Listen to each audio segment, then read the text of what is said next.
Sảnh đấu giá. Thiếu gia anh Minh, buổi đấu giá này là cách kiếm tiền nhanh nhất. Thiếu gia có thể chất cá chép vàng, nhất định sẽ kiếm được. Buồn đầy bát đầy.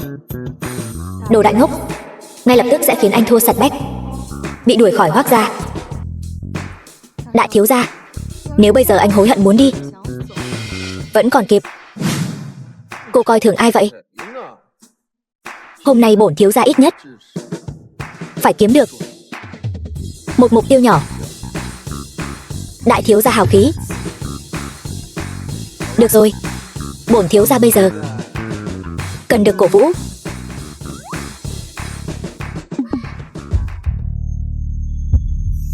Anh, sao anh chỗ nào cũng tùy tiện vậy? Tôi còn tưởng ai mà khẩu khí lớn như vậy.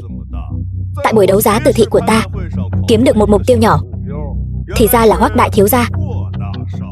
Hoác đại ngốc.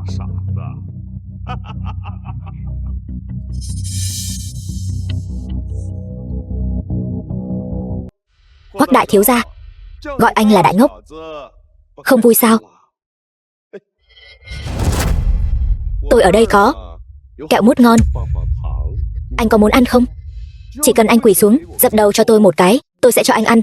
Anh dập đầu càng nhiều, tôi cho càng nhiều.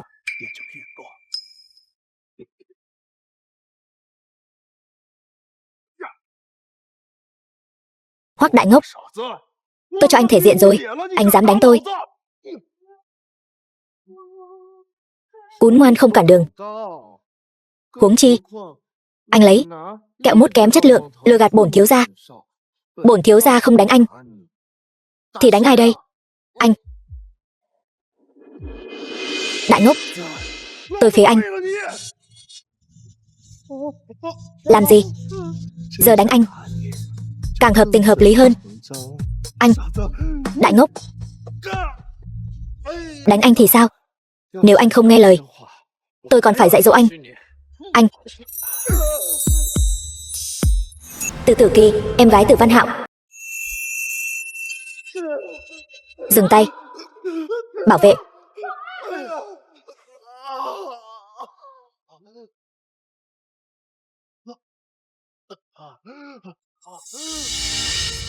Tiểu mỹ nhân, vì cô xinh đẹp đến vậy, tôi sẽ tạm tha cho tên khốn này.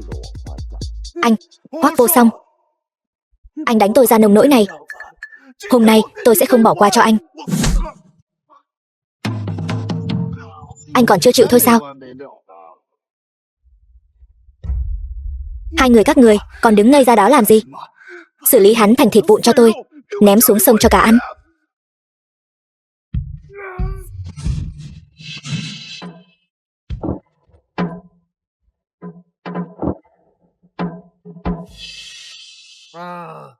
Không vui, không có ai đánh lại được. Tiểu mỹ nhân, cô có muốn gọi người đến không? Tôi có thể cho cô 3 phút. Tôi còn đang vội kiếm tiền đặt mục tiêu nhỏ của tôi nữa. Nghe nói Hoác Vô Song trước khi trở nên ngốc nghếch từng bái sư cao thủ quyền thuật luyện võ. Cơ thể này quả nhiên rất giỏi đánh nhau. Hoác Vô Song, cho dù anh có giỏi đánh nhau đến mấy thì sao? Đây là địa bàn của Từ gia ta. Vậy tôi lại cho anh một cước nữa. Từ Văn Hạo, anh có thể đừng tiếp tục làm mất mặt nữa không? Em là em gái anh, sao em có thể nói chuyện với anh như vậy? Còn không mau gọi người đến đánh mất mạng tên phế vật này cho anh. Bọn họ đã là bảo vệ giỏi nhất của nhà đấu giá rồi, đều không đánh lại Hoác Vô Song. Anh trông cậy ai đến dạy dỗ tên ngốc này đây? Anh sao? Anh. Thì ra cô ấy chính là em gái ruột của Từ Văn Hạo. Nếu cô ấy giúp anh trai cô ấy đối phó với tôi thì đừng trách tôi không khách khí. Tiểu thư, thời gian đấu giá đã đến. Các vị khách quý nhận được thư mời cũng đã vào vị trí. Hoác Vô Song, hôm nay anh đến nhà đấu giá Từ thị của chúng tôi gây rối, món nợ này Từ gia chúng tôi đã ghi nhớ. Đợi đấu giá kết thúc, tôi đích thân nói chuyện với bác Hoác, để bác Hoác cho gia đình họ Từ chúng tôi một lời giải thích. Tiểu mỹ nhân, cô mau bắt đầu buổi đấu giá đi. Tôi đang vội kiếm mục tiêu nhỏ của tôi đây. Thử thấu thị nhãn của tôi xem.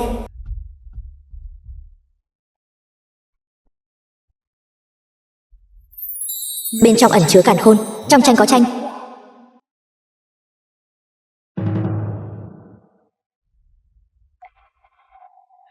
Tôi thay đại thiếu gia nhà tôi đồng ý. Đại thiếu gia nhà tôi thích đánh cược nhất, phải không? Đại thiếu gia, anh sợ rồi hả? Cược. Đồ khốn. Vậy nếu tôi kiếm được một mục tiêu nhỏ thì phải làm sao? Vậy tôi sẽ quỳ xuống gọi anh 3 tiếng ông nội. Tôi không cần một đứa cháu bất nhân như vậy.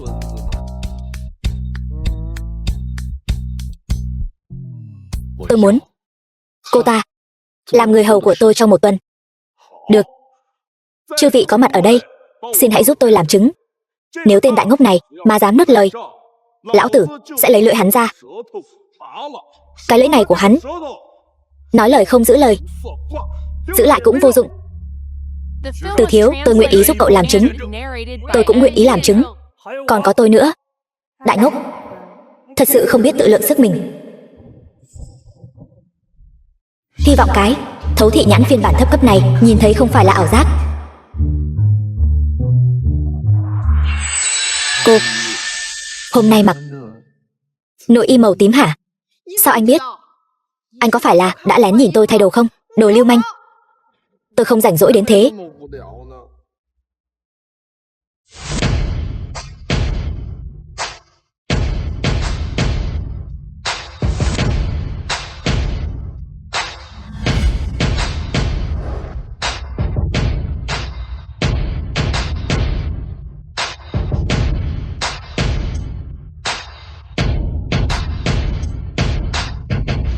Kính thưa quý vị, bức tranh Thủy Mặc Giang Nam này là tác phẩm của họa sĩ cận đại Tào Cầm Mặc đại sư. Tào đại sư tuy là nhân vật cận đại, nhưng tài năng hội họa của ông được xã hội rộng rãi quan tâm. Giá khởi điểm 100.000. Thư ký Liễu, cô thấy bức tranh này thế nào? Chỉ là một bức tranh cận đại mà thôi, hoàn toàn không có giá trị siêu tầm.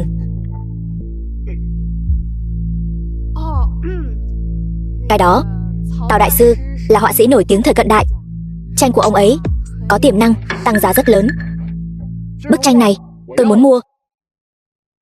Cái gì? Anh thật sự muốn mua nó sao? 110.000.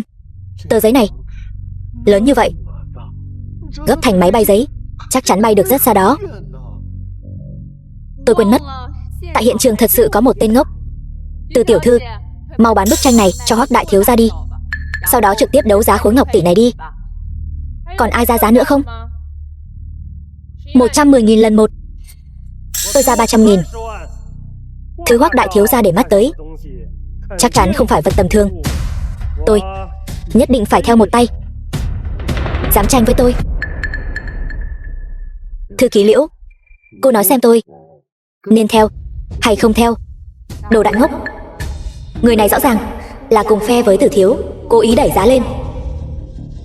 Đại thiếu gia, vật càng tốt, càng có nhiều người đấu giá. Giá đấu giá càng cao, chứng tỏ giá trị của nó càng lớn. 5 triệu. Quả nhiên là đại ngốc. Nhiệm vụ nhị thiếu gia giao phó có thể kết thúc sớm rồi. Còn ai ra giá nữa không? 8 triệu. 10 triệu.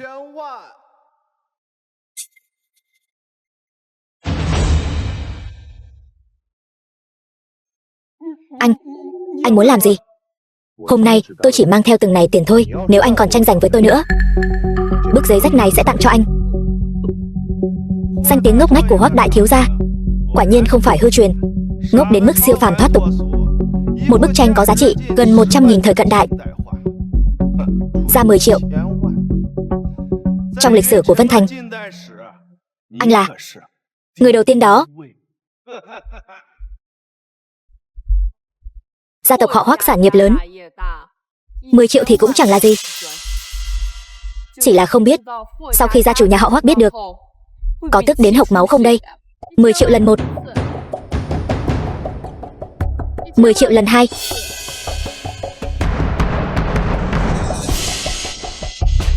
Chúc mừng Hoắc đại thiếu gia đã mang về món đồ quý giá này với giá 10 triệu. Nếu Tào đại sư dưới suối vàng có linh thiêng, nhất định sẽ cảm kích anh. Sao không mau chóng đưa món đồ này cho Hoắc đại thiếu gia đi? Cẩn thận một chút đấy. Món đồ này bây giờ trị giá 10 triệu. Tiện thể, đại thiếu gia đừng quên quẹt thẻ nhé.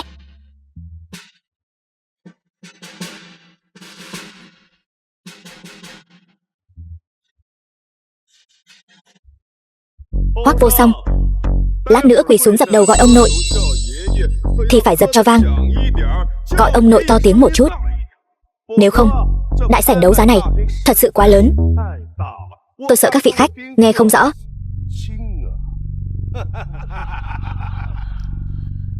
Thư ký Liễu, cô mau nói cho họ biết bức tranh này đáng giá một mục tiêu nhỏ đó. Đại thiếu gia, anh nghĩ nhiều rồi. Bức tranh này cùng lắm cũng chỉ đáng giá 100.000 thôi. Sao có thể chứ? Cô vừa mới rõ ràng nói bức tranh này có tiềm năng tăng giá rất lớn. Sao có thể? Tôi nhìn nhầm rồi. Không được sao? Hoắc Vô Song đã đánh cược thì phải chịu thua. Lập tức quỳ xuống dập đầu gọi ông nội đi. Ông nội mua kẹo mút cho cháu ăn nhé. Quỳ xuống.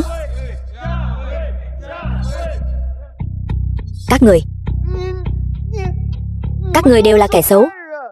Các người cấu kết lừa gạt bổn thiếu gia. Hãy xem bổn thiếu gia đùa giỡn các người thế nào đây. Hoắc đại thiếu, nhà đấu giá có quy tắc của nhà đấu giá. Chính anh đã dơ bảng định giá. Đợi đến khi tôi gõ búa chốt giao dịch. Có rất nhiều người đang nhìn kìa. Không ai ép buộc anh mua bức tranh này cả. Tôi cũng đã nhìn trúng bức tranh này nên mới ra giá. Cái này sao có thể gọi là lừa gạt chứ?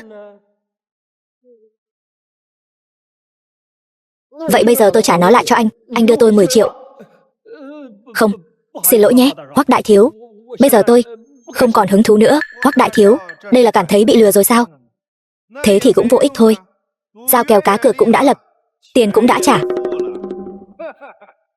Nơi đấu giá cao cấp như thế này không phải là nơi mà loại ngốc nghếch này nên đến. Gia chủ nhà họ Hoắc cả đời anh minh, sao lại sinh ra một đứa con trai ngốc như vậy chứ? Thật khiến người ta phải thở dài tiếc nuối. Hoắc Vô Song, bây giờ tôi ra lệnh cho anh lập tức quỳ xuống dập đầu gọi ông nội ngay. Gọi ông nội. Đại thiếu gia đã đánh cược thì phải chịu thua. Nhiều người như vậy đều đang nhìn đấy. Anh sẽ không muốn chối bỏ giao kèo cá cược chứ? Tôi còn phải nhắc nhở anh một chút. Anh không chỉ thua giao kèo với Tử thiếu, mà còn thua giao kèo với Thiên Kỳ nhị thiếu gia nữa.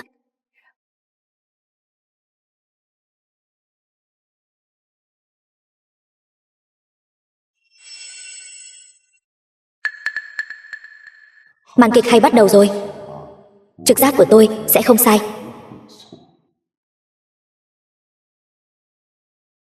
Ai nói? Tôi thua. Quả nhiên mắt thấu thị có ích, bên trong ẩn chứa càn khôn.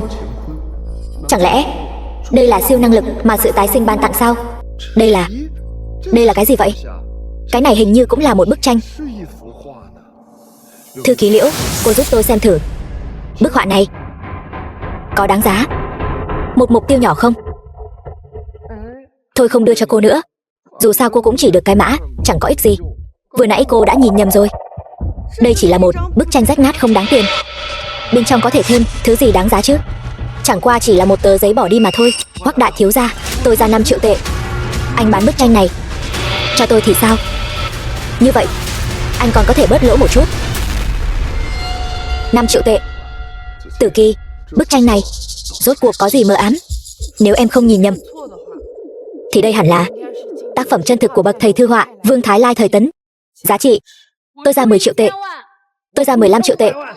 Một lũ lão già tưởng tôi không biết hàng hả?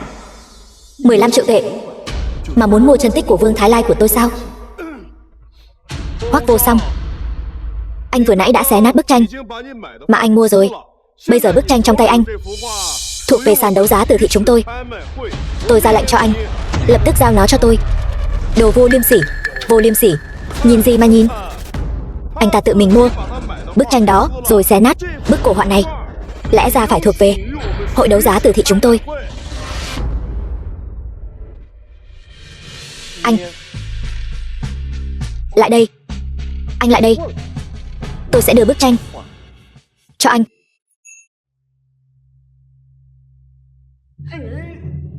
Hoắc Vô Song, tôi đã sớm đoán được anh sẽ dùng chiêu này.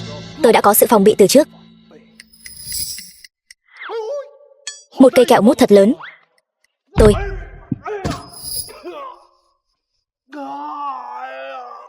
Hoắc Vô Song, anh khốn nạn.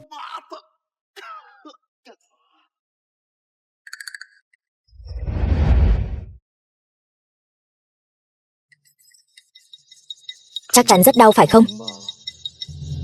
Tôi mời anh ăn kẹo mút. Cút. Anh cút ngay cho tôi. Sau này các người ai còn dám nhòm ngó đến bức tranh này, kết cục sẽ giống như Từ Văn Hạo.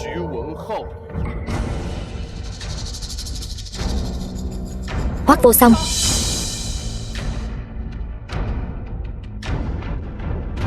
Hoắc Vô Song, anh đừng quá đáng. Đương nhiên, nếu anh bằng lòng bán bức tranh này thì hội đấu giá từ thị chúng tôi sẽ dùng một mức giá rất hợp lý để mua lại nó. Bao nhiêu tiền? 10 mục tiêu nhỏ. Hoắc thiếu gia là 100 triệu. Thành giao. Thằng ngốc này quả nhiên dễ lừa. Chân tích của đại sư Vương Thái Lai 1 tỷ chưa chắc đã mua được, nhưng giá thị trường là 200-300 triệu. Hoắc đại thiếu gia, vậy bây giờ ký hợp đồng đi. Không vội. Muốn thành giao, anh ta phải thực hiện giao kèo cá cược. Từ Văn Hạo, rốt cuộc anh đã cược cái gì? Lập tức thực hiện giao kèo. Nhưng mà Từ Văn Hạo, anh biết giá trị của bức tranh đó mà. Đừng quên, nhà họ Hoắc và nhà họ Từ khi xưa đã lập ra quy tắc của hội đấu giá. Từ Kỳ, anh Liễu thư ký, nếu tôi không nhớ lầm, nhà đấu giá này là do ông nội tôi và ông nội của súc sinh này cùng nhau sáng lập. Ba tôi 3 năm trước đã ký với gia chủ họ Từ thỏa thuận cá cược. Nhà nào có thể thông qua nhà đấu giá kiếm đủ 2 mục tiêu nhỏ thì nhà đấu giá này sẽ thuộc về nhà đó. Xem ra nhà đấu giá này sắp mang họ Hoắc rồi. Anh, đúng là có chuyện đó. Chuyện này khi xưa từng gây chấn động Vân Thành. Tôi đã nghe nói qua. Tôi cũng là một trong những người chứng kiến. Thằng đại ngốc nhà họ Hoắc. Hoắc đại thiếu gia tùy tiện sang tay bức tranh này, đâu chỉ kiếm được 2 mục tiêu nhỏ. Nhà đấu giá từ thị này sau này chẳng phải sẽ đổi thành họ Hoắc sao? Tất cả các người im miệng hết đi. Liên quan gì đến các người? Tôi tuyệt đối không cho phép sàn đấu giá từ thị thất bại trong tay tôi. Đã chơi thì phải chịu thua. Tôi thay Từ Văn Hạo làm chủ. Anh ta lập tức thực hiện giao kèo. Hoắc đại thiếu, chúng tôi nguyện ý bỏ ra 100 triệu để mua lại bức tranh trong tay cậu.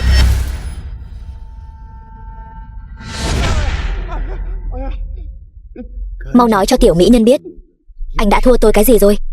Từ Kỳ, tôi Hoắc đại thiếu, tất cả mọi thứ trong sàn đấu giá này anh cứ tùy ý chọn, bao gồm cả nửa khối quốc ấn của Dã Lang Quốc và các món đồ sứ cổ trên đài. 2 món này tuy không tính là hàng cao cấp gì, nhưng cộng lại cũng phải hơn chục triệu rồi. Từ tiểu thư, cô tính toán thật tinh danh. Cẩn thận tính tới tính lui, lại tính cả mình vào đó. Mấy thứ đó của cô nhìn là thấy không thú vị rồi. Tôi muốn cô. Người này quả nhiên là đồ ngốc. Mơ mộng hão huyền gì vậy? Cậu coi Từ Tử Kỳ tôi là loại người nào chứ? Hoắc Vô Song, chúng ta bây giờ đang làm ăn. Tôi hy vọng anh có sự lịch sự và tôn trọng cơ bản nhất đối với tôi. Từ Tử Kỳ tôi không phải là người dễ bị ức hiếp như vậy đâu. Tên súc sinh, mau nói cho tiểu mỹ nhân biết rốt cuộc anh đã thua tôi cái gì rồi. Hoắc Vô Song, anh đừng quá đáng. Vừa nãy tôi chỉ nói bâng quơ thôi. Sao anh có thể coi là thật chứ? Đồ cún. Anh muốn quỵt nợ hả? Vừa nãy tất cả mọi người đều có thể làm chứng đó. Vậy thì bức tranh này tôi không bán nữa. Từ Văn Hạo, rốt cuộc anh đã cá cược gì với anh ta mà khó thực hiện đến vậy? Có gì quan trọng hơn tương lai của sàn đấu giá sao? Từ Kỳ, anh, đồ cún, anh không dám nói đúng không? Vậy để tôi nói thay anh. Tiểu mỹ nhân, vừa nãy anh ta đã công khai tuyên bố nếu anh ta thua sẽ đưa cô cho tôi, làm người hầu theo hầu tôi 1 tuần. Tiểu mỹ nhân, cô sẽ không cũng quỵt nợ giống anh ta chứ? Nhưng quy tắc lớn nhất của sàn đấu giá, uy tín là trên hết đó. Từ Văn Hạo, anh đã thua em cho cái tên ngốc này sao? Nói đi chứ. Từ Kỳ, anh chỉ nói bâng quơ thôi. Anh đâu ngờ cái tên ngốc này lại thật sự xé ra một bức chân tích của Vương Thái Lai chứ. Từ Văn Hạo, anh bị điên rồi sao? Anh lấy em ra làm vật cá cược, anh dựa vào cái gì? Huynh trưởng, như phú đó. Tôi nghe Hoắc nhị thiếu nói, Hoắc đại thiếu này trông có vẻ phong lưu, thật ra chỉ là một tên đại ngốc. Em làm người hầu của hắn sẽ không làm gì em đâu. Hơn nữa, bây giờ tất cả các cổ đông của tập đoàn Từ Thị luôn có ý kiến rất lớn về chi nhánh của chúng ta. Nếu bây giờ sàn đấu giá Từ Thị lại đổi họ thành Hoắc, thì họ sẽ càng không đồng ý em vào hội đồng quản trị. Đến lúc đó, tài sản của tập đoàn Từ Thị chúng ta có thể sẽ rơi vào tay của những cổ đông đó. Xem ra mỹ nhân nhỏ không muốn thực hiện giao kèo cá cược rồi. Thư ký Liễu, chúng ta đi thôi, nhớ sắp xếp người đến tiếp quản sàn đấu giá. Sau đó, hãy gỡ chữ từ trên tấm biển này xuống, thay bằng chữ Hoắc. Tôi xem sau này ai còn dám nói tôi Hoắc Vô Song chỉ biết chơi đùa với phụ nữ, không biết kiếm tiền. Anh đứng lại cho tôi. Ai nói chúng tôi không thực hiện giao kèo cá cược? Sàn đấu giá Từ Thị chúng tôi đặt uy tín lên hàng đầu. Dù sao tên ngốc này cũng không hiểu, tôi cứ coi như dỗ trẻ con mà dỗ hắn một chút vậy. Đây là tấm chi phiếu 100 triệu tiền, anh có thể rút bất cứ lúc nào. Anh đã có tiền trong tay rồi. Vậy bức tranh chân tích của Vương Thái Lai trên tay anh có thể đưa cho chúng tôi chưa?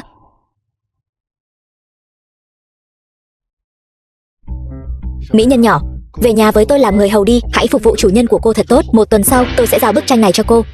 Anh Hoắc Vô Song, anh dám làm càn với em gái tôi sẽ không tha cho anh đâu.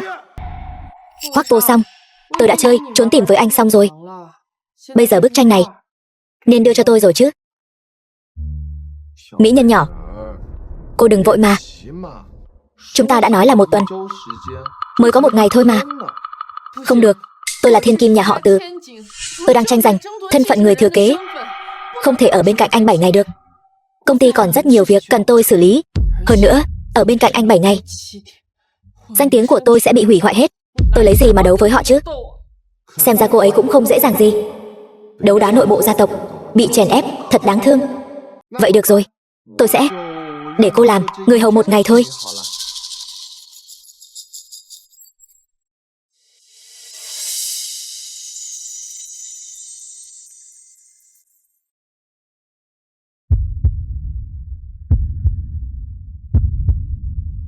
Anh muốn làm gì?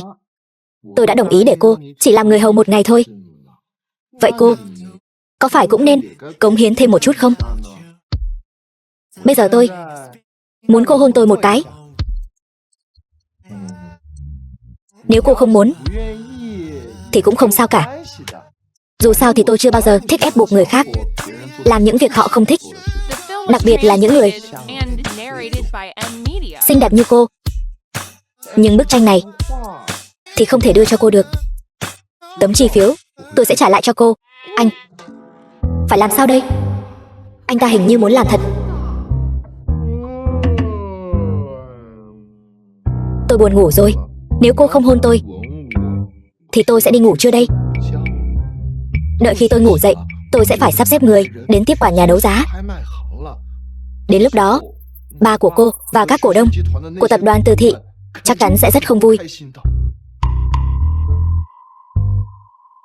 Sau này nhà đấu giá Từ Thị sẽ mang họ Hoắc. Đồ lưu manh thối tha. Hôn xong anh không được dở thêm chiêu trò nào nữa đâu đấy. Nếu không thì tôi sẽ không tha cho anh đâu. Họ đều nói tôi là đồ ngốc. Nhưng cô đã thấy đồ ngốc nào biết lừa người chưa?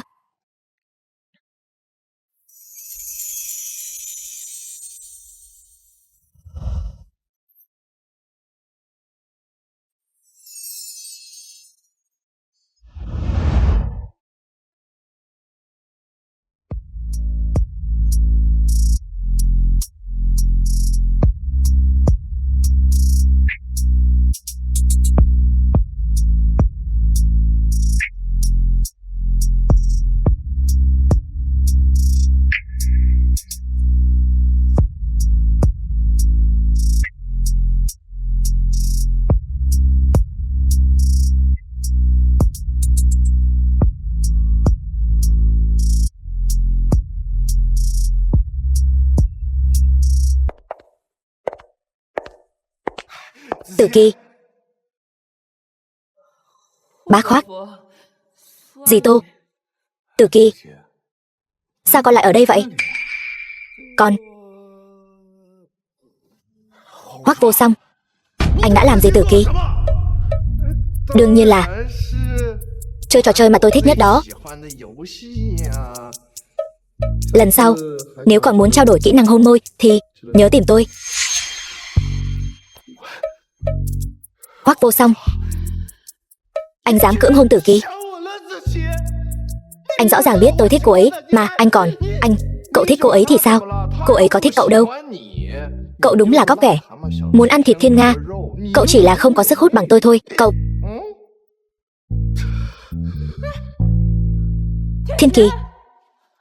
Thiên Kỳ, con tỉnh lại đi. Con đừng dọn mẹ. Cậu chỉ là một tên hề. Con thứ thì mãi mãi không thể ra mặt được. Cái Hoắc Vô Song này rốt cuộc là ngốc thật hay giả ngốc đây? Cảm giác hắn ta không hề tầm thường. Bác Hoắc, con xin phép về trước. Được.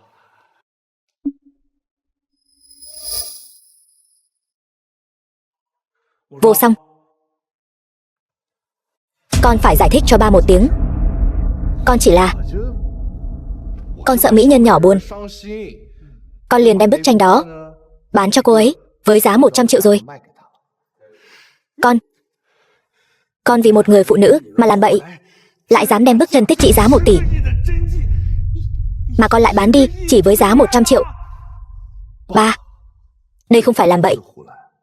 Con làm vậy là để nối dõi tông đường cho Hoắc gia. Đợi khi con theo đuổi được từ Tử Kỳ sẽ sinh cho cha một cháu trai bụ bấm. Thiên Kỳ, con tỉnh rồi.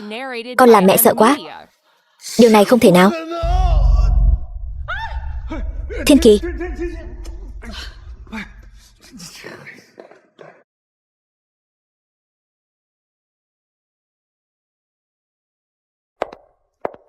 Mỹ nhân nhỏ đều là của tôi. Cái thằng cặn bã nhà cậu chẳng được tích sự gì. Hoắc Vô Song, anh cố tình gây sự với tôi, có phải không? Vân Đình, anh mau nhìn xem. Thằng Vô Song này, đầu óc nó lúc nào cũng toàn phụ nữ. Công ty bất động sản tuyệt đối không thể giao cho nó. Vô Song, mẹ kế con nói có lý. Con đã bán tác phẩm gốc của Vương Thái Lai cho cô gái nhà họ Từ kia. Nói là để nối dõi tông đường cho cô ta. Ba sẽ bỏ qua cho con. Nhưng công ty bất động sản liên quan đến gốc rễ của Hoắc gia chúng ta, không thể để con làm bừa. Hoắc Vô Song, tôi nói cho anh biết, tôi tuyệt đối không thể nào giao công ty bất động sản cho anh. Vô Song, con ở buổi đấu giá kiếm được 100 triệu, đó chỉ là do con may mắn. Nhưng chỉ dựa vào may mắn thì không đủ để điều hành tốt công ty bất động sản đâu. Theo tôi thì không những công ty bất động sản không thể giao cho con, mà công ty đầu tư trong tay con cũng không an toàn. Tôi thấy tốt nhất là giao luôn cho Vô Song. Nếu con đã không muốn giao công ty ra, vậy công ty Hỏa Tinh tạm thời vẫn do con quản lý. Nhưng ba chỉ cho con 1 tháng thời gian Nếu trong vòng 1 tháng con không thể biến lỗ thành lãi thì phải giao công ty cho em trai con quản lý. Con dám ghi âm sao? Con biết ngay các người sẽ lật lọng mà. Con không những đã biến lỗ thành lãi mà con còn làm cho giá trị thị trường của công ty tăng gấp đôi. Lão Hoắc, nếu ba mà còn lật lọng nữa thì bây giờ con sẽ phát điên, đánh mất mạng Hoắc Thiên Kỳ. Con xem cái bản lĩnh của con kìa, nó còn dám thật sự đánh mất mạng con sao? Dù sao đi nữa, công ty đầu tư con có thể tiếp tục quản lý, nhưng công ty bất động sản con có thể ký thỏa thuận cá cược. Thỏa thuận cá cược sao? Cho con 1 tháng thời gian, con sẽ giúp công ty bất động sản kiếm được 200 triệu. Nếu con không làm được thì con sẽ giao công ty bất động sản và công ty đầu tư toàn bộ cho Hoắc Thiên Kỳ. Nhưng nếu con làm được, con muốn vào hội đồng quản trị tập đoàn Hoắc Thị, đảm nhiệm chức vụ tổng tài của tập đoàn. Con đúng là hồ đồ. Con ơi, con nghĩ rằng 200 triệu này dễ dàng kiếm được như vậy sao? Công ty bất động sản của chúng ta 1 năm lợi nhuận cũng chỉ 100 triệu mà thôi. Con mau cất cái thỏa thuận cá cược gì đó của con đi. 1 năm không kiếm được 100 triệu, đó là do Hoắc Thiên Kỳ vô năng. Nếu công ty nằm trong tay con đảm bảo ít nhất sẽ kiếm được 200 triệu. Hoắc Vô Song, tôi thấy anh đang khoác lác, không sợ bị trẹo lưỡi sao? Anh thật sự nghĩ 200 triệu có thể tự nhiên mà có được sao? Vân Đình, em nghĩ Vô Song tự tin như vậy, chúng ta nên cho nó một cơ hội chứ. Đầu óc nó chỉ có một nếp nhăn thôi, em cũng hồ đồ theo hả? Không phải vừa nãy chính em đã nói rồi sao? Việc nó có thể mua được tác phẩm thật của Vương Thái Lai hoàn toàn là do may mắn. May mắn cũng là một phần của thực lực mà. Hơn nữa, Vô Song, nếu có thể kiếm đủ 200 triệu tệ thì tốt. Còn nếu không kiếm đủ thì cũng vừa hay để nó dứt lòng, từ nay không còn nhúng tay vào việc kinh doanh của công ty nữa. Cứ yên tâm ở nhà, là một thiếu gia giàu có hình như cũng có lý. Không phải, mẹ bênh vực anh ta làm gì? Anh ta, con im đi. Vô Song, vì đã ký thỏa thuận cá cược, vậy nếu con không làm được thì thêm một điều nữa, tự nguyện từ bỏ quyền thừa kế tập đoàn Hoắc Thị. Sau này doanh nghiệp của nhà họ Hoắc sẽ giao cho Thiên Kỳ thừa kế. Thế nào? Vậy con cũng muốn thêm một điều kiện.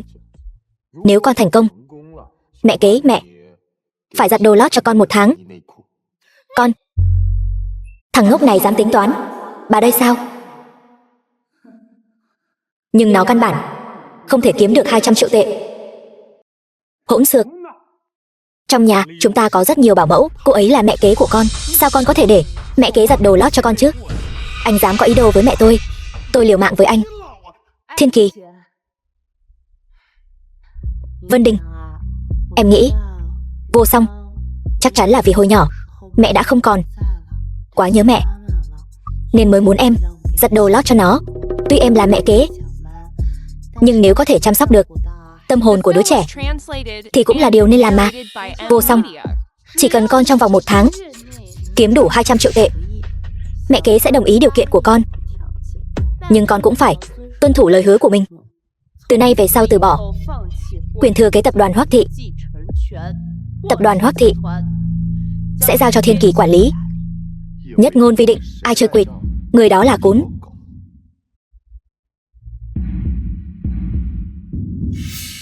Thỏa thuận cá cược.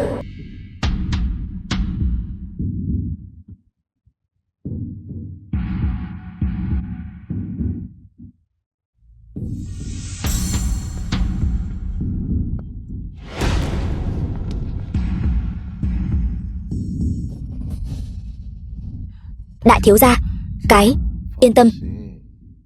Đại thiếu gia tôi tự có chừng mực. Hoắc Vô Song, anh cứ chờ mà thua thảm hại, hoàn toàn từ bỏ tư cách người thừa kế đi. Hoắc Thiên Kỳ, đồ khốn, muốn đánh nhau hả? Cậu, không phải, hai anh em con có thôi không hả? Vô Song, làm loạn xong lần này, con cứ ngoan ngoãn ở nhà cho ba, không được gây rối nữa. Yên tâm đi lão Hoắc, lần này tôi nhất định sẽ thắng.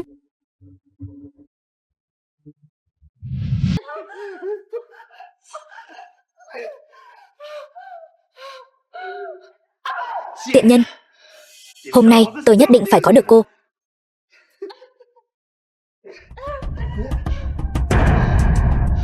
Đây là địa bàn của tôi. Dù cô có kêu gào khản cả cổ, cũng không ai dám giúp cô đâu. Cô như vậy chỉ khiến tôi càng thêm hưng phấn thôi.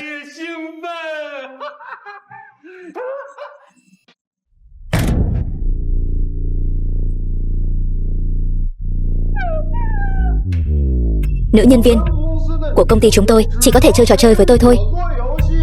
Để tôi xem là đồ khốn nào đang dở trò lưu manh ở đây vậy. Tiểu Nhã, tôi cứ tưởng là ai, thì ra là thiếu gia đại ngốc, nhà họ Hoắc. Cửa văn phòng của tôi bị cậu làm hỏng rồi, phải bồi thường theo giá. Đồ cún, dám ức hiếp em gái tôi sao? Em gái của anh, cho dù là em gái kết nghĩa của tôi, cũng không được. Đây là địa bàn của nhị thiếu, chưa đến lượt anh làm càn đâu. Bây giờ, dù tôi có đánh bẹp anh, nhị thiếu cũng sẽ gánh vác thay tôi. Đồ khốn, để tôi xem anh trốn đi đâu. Anh tấn công vào hạ bộ của người ta, anh không có võ đức. Võ đức cái con khỉ. Đồ khốn, bây giờ lập tức xin lỗi Tiểu Nhã cho tôi.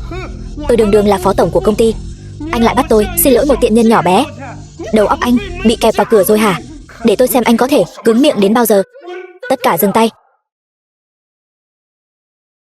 Đường Tiểu Nhã, tôi bảo cô đến gặp Vu phó tổng để đưa đơn hàng, cô làm cái cho gì vậy trời? Tống Lệ, giám đốc phòng tài chính Hoắc thị. Chị học trưởng, em đã nói bao nhiêu lần rồi, ở công ty phải gọi tôi là giám đốc. Giám đốc. Tiểu Nhã, em không làm gì sai cả, không cần phải nhún nhường bọn họ. Giám đốc, là hắn ta giở trò lưu manh, hắn ta lấy việc thực tập chuyển chính thức, muốn áp dụng quy tắc ngầm với tôi không đồng ý, hắn ta liền dùng vũ lực. Vu phó tổng, thật sự xin lỗi, tôi không ngờ rằng cô nhóc Đường Tiểu Nhã này lại không hiểu chuyện đến vậy. Đường Tiểu Nhã, Vu phó tổng có thể để mắt đến cô là vinh dự của cô. Cô còn dám bám lấy Vu phó tổng của chúng tôi không buông. Cẩn thận, hôm nay tôi sẽ khiến cô không thể đứng mà đi ra ngoài được. Còn đứng ngây ra đó làm gì? Đem hắn ta quăng ra ngoài, tôi xem ai dám. Có biết hắn ta là ai không?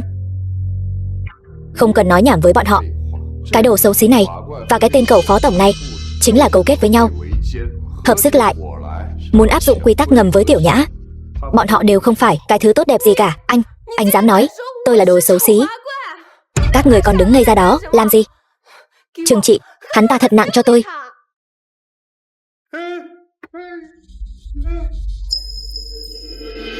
Anh và cả cô nữa đều bị sa thải rồi.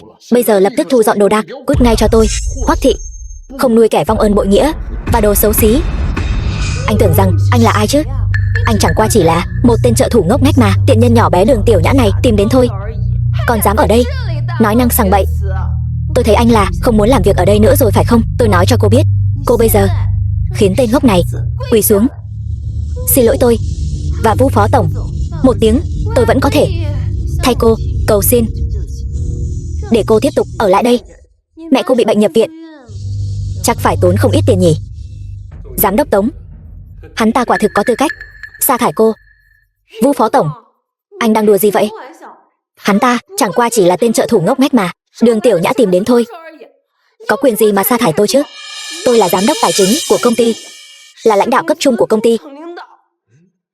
Sao tôi lại thấy cái tên ngốc đó trông quen mặt quá? Trước đây tôi hình như cũng đã gặp ở đâu rồi. Giám đốc Tống của chúng ta lần này e là sẽ gặp rắc rối lớn rồi. Trước đây cô ta đã không chỉ một lần đẩy thực tập sinh cho Vu phó tổng. Nói nhỏ thôi, còn muốn làm việc ở công ty nữa không? Hoảng cái gì? Tập đoàn Hoắc thị, ngoài tổng tài nhị thiếu gia của chúng ta ra, còn có một đại thiếu gia, là một kẻ ngốc. Cô chưa gặp thì cũng nên nghe nói qua rồi chứ. Anh ta chính là tên ngốc đó hả? Cứ yên tâm, công ty chúng ta ngoài nhị thiếu gia ra, không ai có tư cách sa thải chúng ta. Cho dù có sa thải chúng ta, tôi cũng sẽ dẫn theo những nhân viên chủ chốt của công ty rời đi hết. Đến lúc đó, công ty của các người cũng không thể tiếp tục hoạt động được. Đúng rồi. Tôi hình như nghe nói anh và nhị thiếu gia có một thỏa thuận cá cược đúng không? Trong vòng 1 tháng phải kiếm đủ 200 triệu. Anh nghĩ bây giờ tôi dẫn theo những nhân viên chủ chốt của công ty rời đi, thỏa thuận cá cược của anh có thể thắng được không? Bây giờ hãy cúi đầu xin lỗi tôi, rồi bồi thường tổn thất tinh thần cho tôi 5 triệu. Nếu không tôi... Anh, đồ khốn, dám uy hiếp bổn thiếu gia hả? Thư ký Liễu, gọi điện cho giám đốc bộ phận nhân sự, bảo họ sa thải tất cả bọn họ. Đại thiếu gia, trước đây công ty bất động sản vẫn luôn do Vu phó tổng quản lý. Chuyện lớn như vậy, có phải nên thông báo cho gia chủ một tiếng không? Bây giờ là công ty của tôi muốn sa thải ai thì sa thải người đó. Chẳng lẽ tôi không sa thải mấy con ruồi này, bọn họ có thể giúp tôi thắng được Hoắc Thiên Kỳ sao? Đại thiếu gia, sao tôi lại thấy anh hình như không còn ngốc nữa rồi? Ngốc hay không ngốc, tùy thuộc vào tâm trạng của tôi.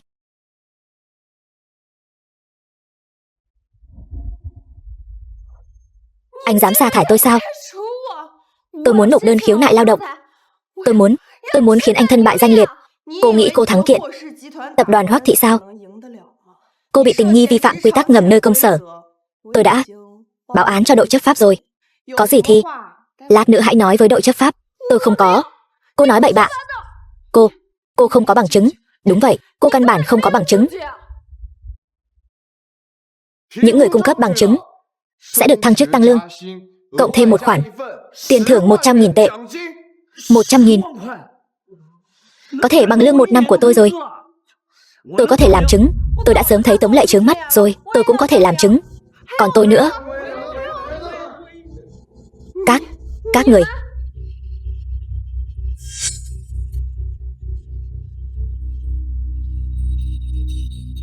Đại thiếu gia, nhiều nhân chứng như vậy. Chuyện quy tắc ngầm của anh và cái đồ xấu xí kia không giấu được đâu. Anh nói xem, nếu thật sự đến nơi chấp pháp, Hoắc Thiên Kỳ sẽ vì một con cún như anh mà đối phó với đội chấp pháp sao? Tôi sai rồi. Bây giờ tôi xin lỗi. Anh có thể tha cho tôi không? Hảo hán không chịu thiệt trước mắt. Tôi phải giữ chân tên ngốc này trước đã. Được thôi, vậy tôi sẽ cho anh thêm một cơ hội nữa. Tiểu Nhã, xin lỗi. Tôi không nên làm chuyện đó với cô. Đều tại giám đốc Tống. Là cô ta đẩy cô cho tôi. Cô ta thường dùng thực tập sinh để hối lộ tôi, để tôi giúp cô ta thăng chức tăng lương. Cái tên họ Vu kia. Anh nói bậy bạ. Đều là do anh mê sắc mà mất trí, cứ đòi tôi đưa thực tập sinh cho anh. Anh đừng có mà đổ oan cho tôi chứ. Thư ký Liễu, đã ghi âm lại hết chưa?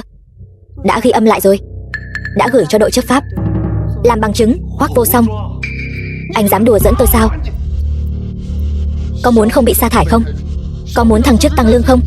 Tiếp theo, xem các người thể hiện thế nào. Đồ khốn, buông tôi ra. Hoắc Vô Song, tôi là phó tổng giám đốc của công ty. Tôi là bộ não của công ty. Không có tôi, anh sẽ chẳng làm nên trò trống gì đâu. Đưa đi. Buông tôi ra.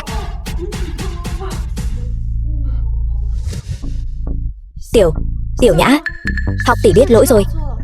Em thay học tỷ cầu xin đại thiếu gia một tiếng. Học tỷ không thể mất công việc này. Học tỷ không muốn đi chỗ chấp pháp. Cầu xin em đó. Tiểu Nhã, em không thể nhẫn tâm thấy nạn không cứu như vậy. Khóa các em nhiều sinh viên tốt nghiệp như vậy, chị chỉ cho em đến công ty thực tập. Chị coi em như em gái ruột của mình. Cô đã sớm quyết định giao tôi cho Vu phó tổng kia đúng không? Chị không có. Hai người các anh lôi cái đồ xấu xí này ra ngoài. Tiểu Nhã, em không thể đối xử với chị như vậy.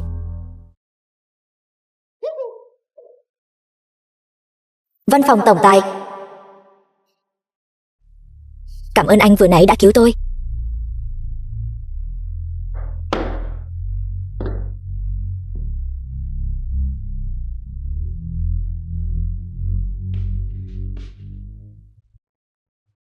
Tiểu Nhã, em thật là không nghe lời chút nào. Không phải đã nói bảo em phải chăm sóc mẹ nuôi thật tốt rồi sao? Em chạy đến đây làm gì? Tiền không đủ dùng. Trong thẻ này có 10 triệu. Cứ coi như là anh hiếu kính mẹ nuôi. Anh ta trông có vẻ thật sự quan tâm. Tôi và mẹ, em phải cầm lấy. Đây là của anh trai nuôi cho em. Nếu em không cầm lấy là không nể mặt anh. Anh Vô Song, em đi làm không phải vì tiền. Số tiền lần trước anh cho em, bây giờ em vẫn còn. Vậy em đến đây làm gì?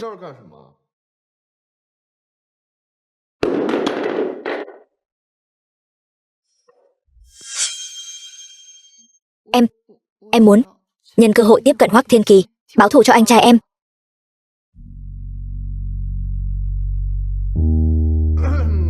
Cái này anh tịch thu nhé. Để gọt hoa quả. Anh không phải đã nói với em rồi sao? Thù của anh trai em, anh nhất định sẽ báo thù giúp em. Đã nói là 1 tháng. Bây giờ em hãy về nhà chăm sóc mẹ nuôi thật tốt trước. 1 tháng sau, anh nhất định sẽ cho em một lời giải thích thỏa đáng. Nhưng mà đại thiếu gia, thưa đại thiếu gia, xảy ra chuyện lớn rồi. Cái kẹo mút nhập khẩu mà tôi bảo cô mua, không mua được sao? Không, đó là kẹo mút phiên bản giới hạn. Tôi không quan tâm. Tôi không cần biết cô dùng bao nhiêu tiền. Phải mua về cho tôi, nếu không tôi sẽ trừ lương cô. Đại thiếu gia, điều tôi nói không phải là chuyện kẹo mút, là anh đã sa thải Vu phó tổng. Nhân viên từ cấp trung trở lên của công ty đã cùng ông ta đồng loạt từ chức, còn mang đi bí mật kinh doanh của công ty chúng ta. Công ty chúng ta bây giờ chỉ còn lại một cái vỏ rỗng, sắp phá sản rồi. Vậy bọn họ từ chức thì tốt quá rồi. Bắt đầu từ hôm nay, Tiểu Nhã, anh bổ nhiệm em làm phó tổng của tập đoàn Kim. Như vậy em muốn làm lãnh đạo gì, anh đều đáp ứng em. Anh sẽ trả cho em lương gấp đôi, chỉ cần nhận lương, không cần đi làm. Đại thiếu gia, ý của tôi là công ty chúng ta sắp phá sản rồi. Hoắc Vô Song, anh ngốc thì ngốc thật, chẳng ảnh hưởng chút nào đến cái tính phong lưu của anh. Công ty giao cho anh, nửa ngày đã phá sản rồi, vẫn còn tâm trạng ở đây tán gái hả? Là cô, tiện nhân này, tên cặn bã. Anh trả lại mạng cho anh trai tôi. Mấy ngày nay tôi ngày đêm tìm kiếm, chính là không tìm thấy cô. Không ngờ cô lại tự mình dâng đến tận cửa.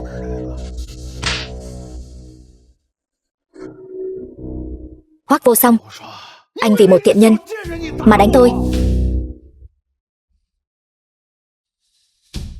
Thiên Kỳ, cô ấy là em gái nuôi mà tôi nhận nuôi. Nếu cậu sau này còn dám có ý đồ với cô ấy, tôi sẽ lấy mạng cậu. Anh, đồ khốn, hết lần này đến lần khác đánh con trai tôi. Hôm nay nhất định phải dạy dỗ cậu. Mẹ kế, đến đây vội vàng thế này là muốn nhận thua sao? Cậu nói bậy. Công ty sắp phá sản rồi, cậu căn bản không thể thắng được thỏa thuận cá cược. Ba cậu biết, sau khi công ty bất động sản bị cậu làm cho sụp đổ, nhất định sẽ đá cậu ra khỏi cửa nhà họ Hoắc. Đến lúc đó, cậu sẽ là kẻ lang thang không nhà. Thiên Kỳ, chúng ta đi thôi.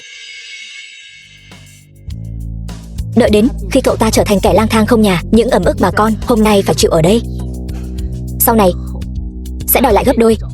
Hoắc Vô Song, tiện nhân, hai người cứ đợi đấy cho tôi.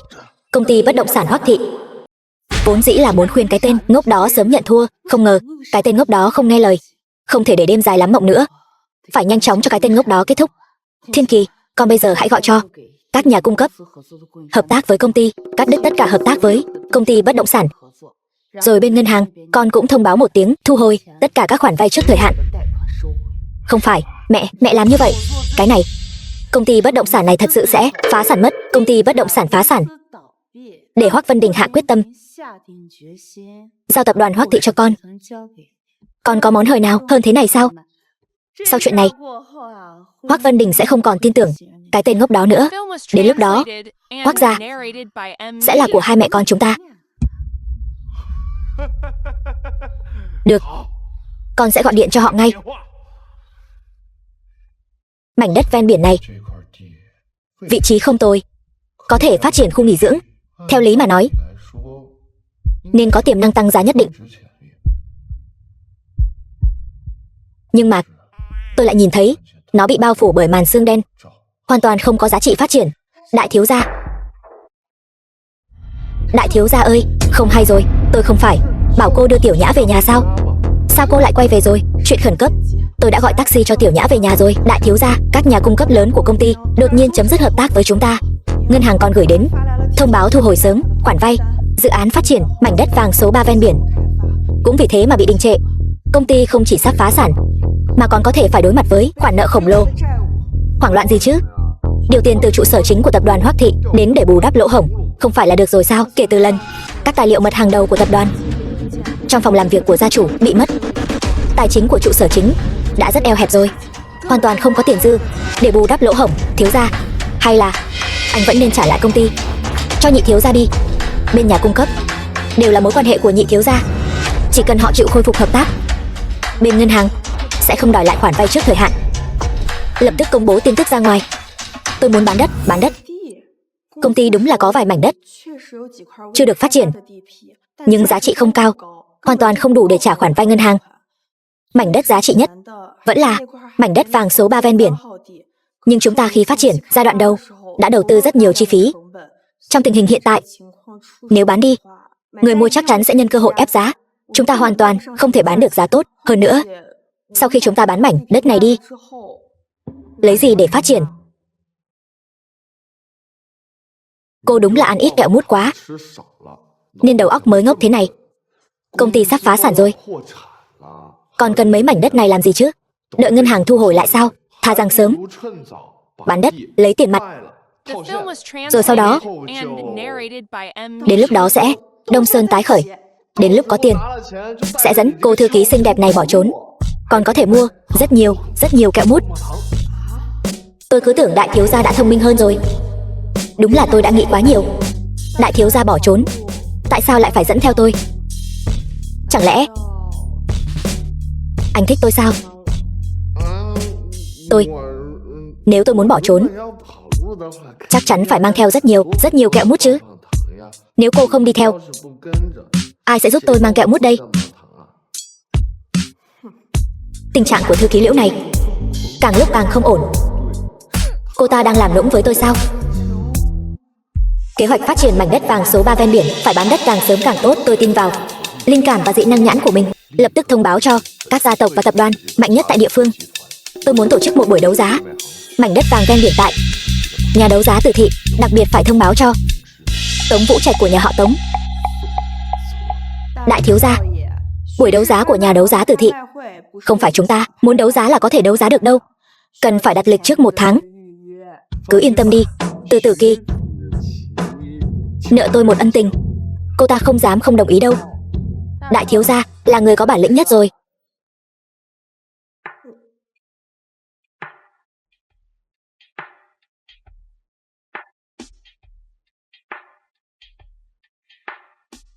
Hay là bổn thiếu gia cũng thương xót cô một chút nhé. Đừng.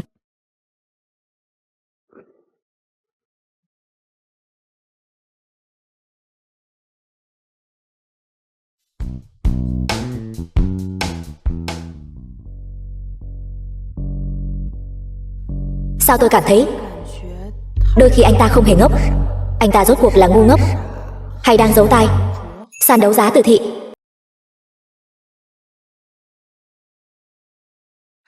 Hoắc Vô Song này quả thực là kẻ ngốc lớn nhất Vân Thành.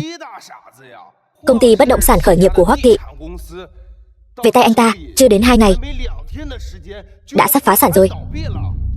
Nghe nói gia chủ họ Hoắc này sau khi biết tin đã tức đến ngất xỉu ngay tại chỗ, bây giờ vẫn còn ở bệnh viện chưa tỉnh lại. Mảnh đất vàng số 3 ven biển này, Hoắc Vô Song lúc này lại đem ra đấu giá, thật là lỗ đến mức thổ huyết. Vũ Trạch, nếu không phải tôi dùng thủ đoạn, Hoắc Vô Song sẽ không thể nào đem mảnh đất này ra đấu giá.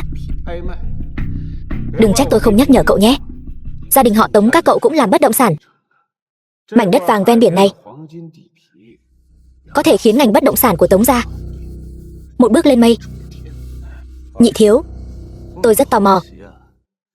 Cậu nói Hoác gia các cậu để giành được mảnh đất này đã phải trả một cái giá lớn như vậy, sau này lại đầu tư nhiều tài nguyên đến thế. Cậu cam tâm đem mảnh đất này nhường cho Tống gia chúng tôi sao? Mỗi người lấy thứ mình cần thôi. Cậu muốn mảnh đất này, cái tôi muốn là trở thành người thừa kế duy nhất của Hoác gia. Đúng vậy, Vũ Trạch. Tôi đã mang toàn bộ gia sản cùng với cổ phần của tôi trong tập đoàn Từ Thị, tất cả đều thế chấp cho cậu rồi. Mảnh đất vàng ven biển này chắc chắn chỉ có lời chứ không lỗ. Cậu nhất định phải giành được nó đấy. Nghĩ phức tạp làm gì chứ? Sàn đấu giá này là của họ Từ mà. Cậu nói với em gái cậu một tiếng, thao túng ngầm một chút, không phải là được rồi sao? Cậu không biết sao? Lần trước tôi đã cược em ấy cho Hoác Vô Song. Em ấy đã không thèm nói chuyện với tôi nữa rồi. Tử Kỳ,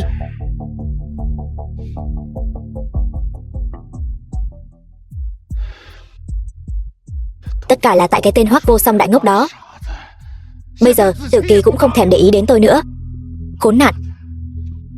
Tôi nhất định phải cho cái tên ngốc đó biết tay.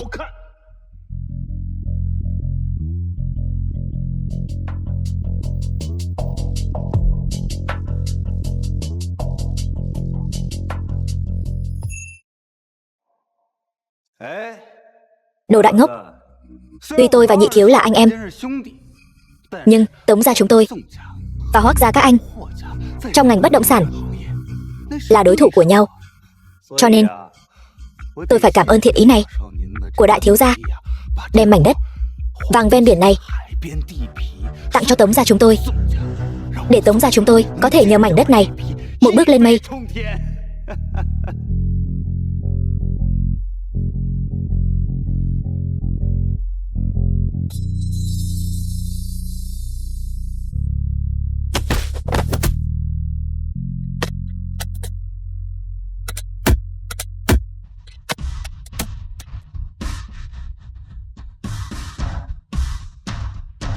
Thư ký Liễu, cún nhà ai không xích cẩn thận lại chạy đến đây rồi. Đồ đại ngốc, anh mắng ai là cún hả? Không phục thì cắn tôi đi, đồ ngu. Khốn nạn. Tôi đừng chấp nhặt với cái tên ngốc này. Việc cấp bách bây giờ là giành được mảnh đất này. Đến lúc đó đợi gia chủ họ Hoác đuổi hắn ra khỏi Hoác gia. Cậu muốn xử lý thế nào thì xử lý thế đó. Tôi muốn xích hắn lại làm cún.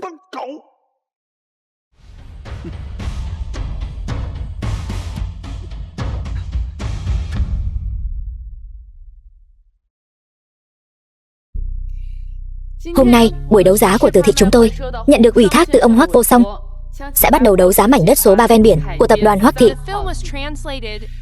Mảnh đất này hiện nay có giá trị thương mại thế nào thì không cần tôi phải nói nhiều nữa rồi. Quy tắc đấu giá, người trả giá cao nhất sẽ thắng. Bây giờ tôi xin tuyên bố buổi đấu giá chính thức bắt đầu. Giá khởi điểm 150 triệu. Mảnh đất này rốt cuộc có vấn đề gì mà có thể không đáng một xu? Chẳng lẽ là đất có tà khí?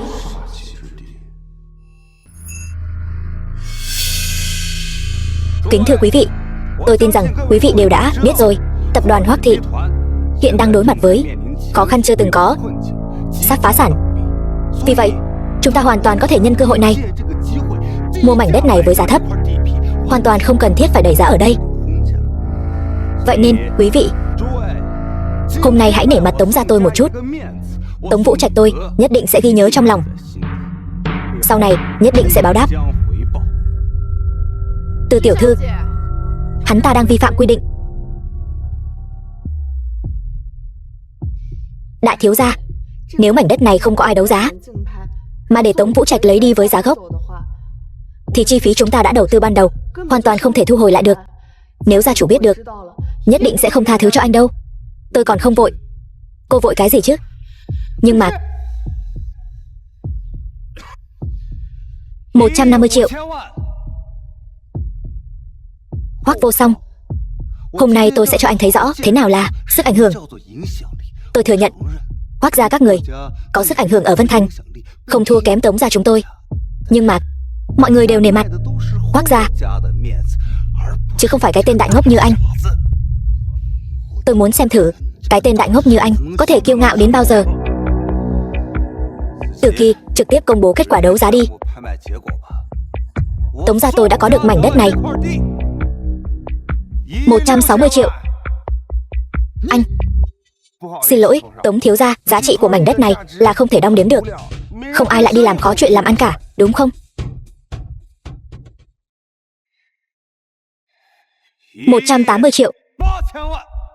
200 triệu. Tống thiếu gia, đây chỉ là chuyện làm ăn thôi. Tôi tham gia đấu giá, nhưng không ảnh hưởng đến tình cảm giữa chúng ta.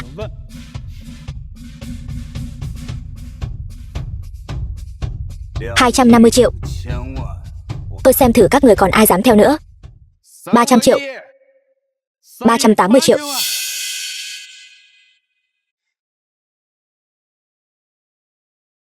Cái cách cô ăn thật khó coi.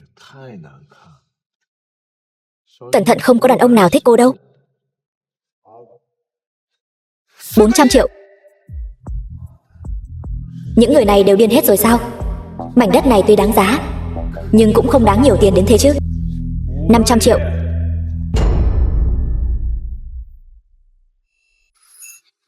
Khốn nạn. Mảnh đất này đã bị đẩy giá lên cao như vậy rồi. Tiền là từ trên trời rơi xuống sao?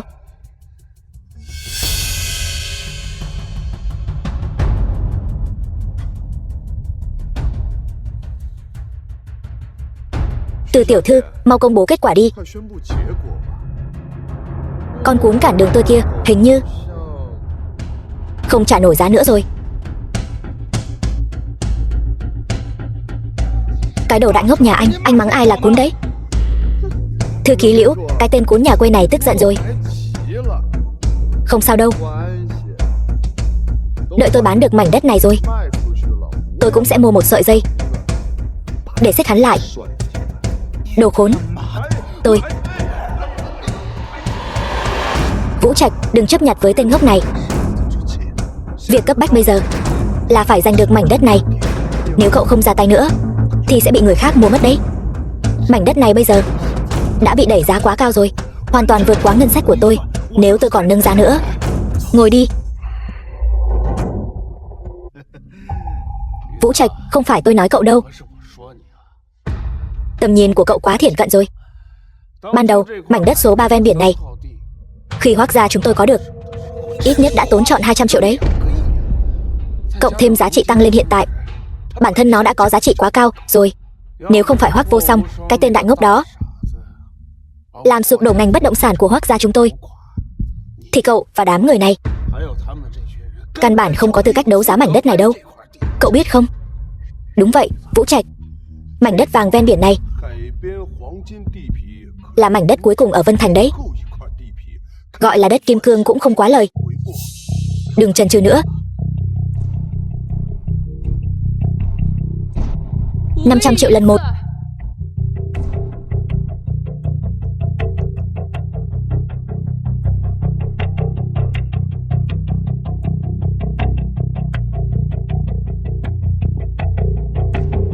$600 triệu.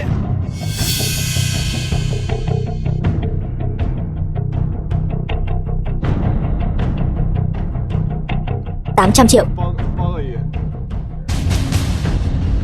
1 tỷ.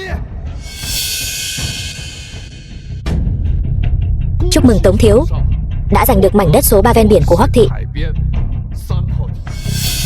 Từ tiểu thư, mau công bố kết quả đi.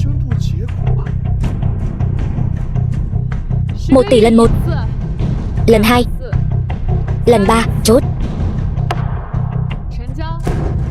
Chúc mừng Tống thiếu đã giành được mảnh đất số 3 ven biển. Thật đáng tiếc cho mảnh đất này, nhưng một mảnh đất có thể đổi lấy việc tôi hoàn toàn kế thừa Hoắc thị thì cũng đáng giá rồi.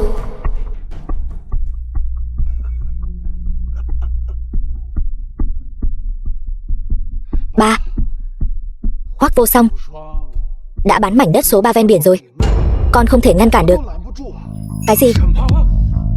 Cái tên phá gia chi tử này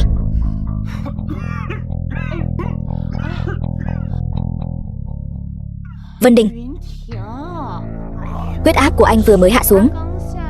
Bác sĩ nói anh không được tức giận. Vậy Vô Song, có lẽ nó chỉ nhất thời hồ đồ thôi. Anh đừng trách nó. Anh không nên đặt hy vọng vào nó. Lẽ ra anh đã sớm nên giao quyền thừa kế của Hoác gia vào tay Thiên Kỳ rồi. Đi, lập tức chuẩn bị xe cho anh. Anh sẽ đi tìm thằng nhóc đó ngay bây giờ. Anh muốn giao quyền thừa kế của Hoác gia vào tay Thiên Kỳ, trước mặt nó. Nhưng bác sĩ nói anh vẫn cần phải nghỉ ngơi mà. Chuẩn bị xe.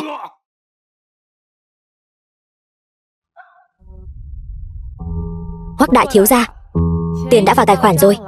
Đến lúc thực hiện lời hứa rồi chứ.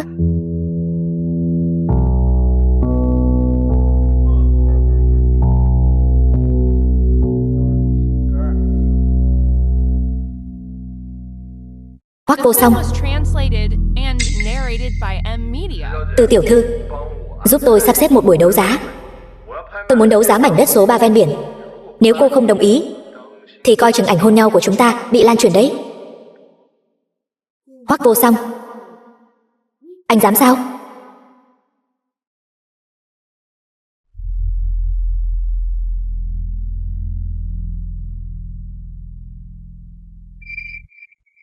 Hoác Vô Song, anh... Tôi chỉ là ngốc thôi, chứ không phải biến thái. Tôi sẽ không dùng thủ đoạn đê tiện như vậy đâu. Cảm ơn cô. Hôm nay đã giúp tôi tìm 3 người đóng giả khách hàng, lừa được cái tên khốn Tống Vũ Trạch đó. Ngay cả khi lô đất số 3 đầy tiềm năng đó bán được 1 tỷ đi chăng nữa, nhà họ Tống cũng sẽ không lỗ đâu. Chẳng qua chỉ là kiếm ít hơn một chút thôi. Hay là tôi cá cược thêm lần nữa. Nếu cô thua, cô sẽ gả cho tôi. Nếu tôi thua, 1 tỷ này sẽ thuộc về cô hết. Lời này là thật sao? Lần trước bị hắn ta ức hiếp, lần này lấy của hắn 1 tỷ làm tiền bồi thường, cũng coi như huề nhau. Nếu nhà họ Tống kiếm được tiền từ lô đất này, 1 tỷ này sẽ thuộc về cô hết. Nếu nhà họ Tống thua lỗ, tôi sẽ hẹn hò với cô thêm một lần nữa. Lần này anh thua chắc rồi.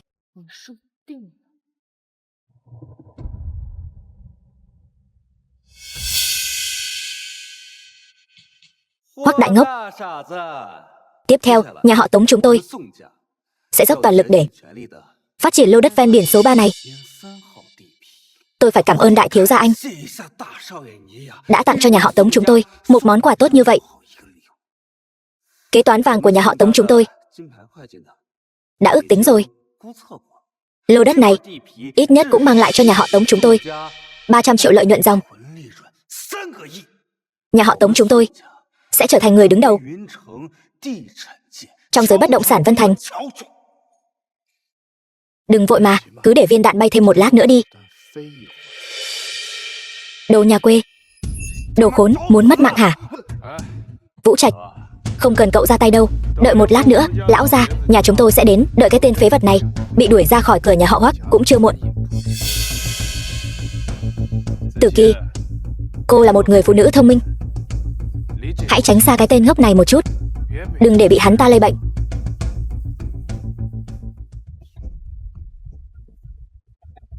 Hoắc Thiên Kỳ, nữ thần mà cậu không thể theo đuổi được, tôi đã nếm thử rồi đấy.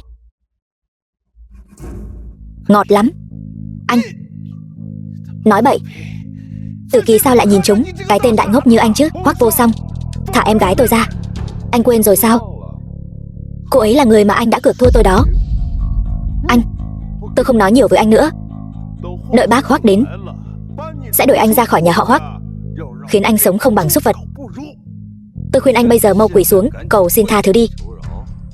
Lát nữa khi chúng tôi hành anh, còn có thể cân nhắc ra tay nhẹ nhàng một chút.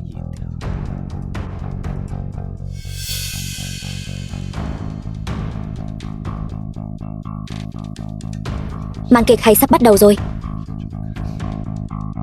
Hoắc Vô Song, hôm nay tôi nhất định phải đánh mất mạng cái tên phá gia chi tử nhà con. Sao em không kéo anh lại? Vân Đình, em thấy đứa trẻ Vô Song này cũng nên dạy dỗ một chút rồi. Nếu không phải anh cứ nuông chiều nó, Kỳ cũng sẽ không gây ra cục diện như ngày hôm nay đâu.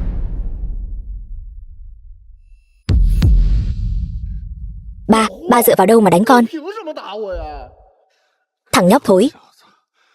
Công ty bất động sản khởi nghiệp của Hoắc thị chúng ta sắp bị con làm cho phá sản rồi. Ba đánh con một trận không phải là đúng sao? Ba, con là vì muốn giúp công ty kiếm tiền mà. Con vừa mới giúp công ty kiếm được 1 tỷ đó. Ba không thể đánh con.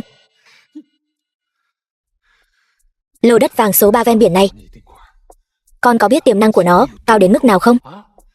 Con bán 1 tỷ, chỉ coi như không lỗ, nhưng một xu cũng không kiếm được.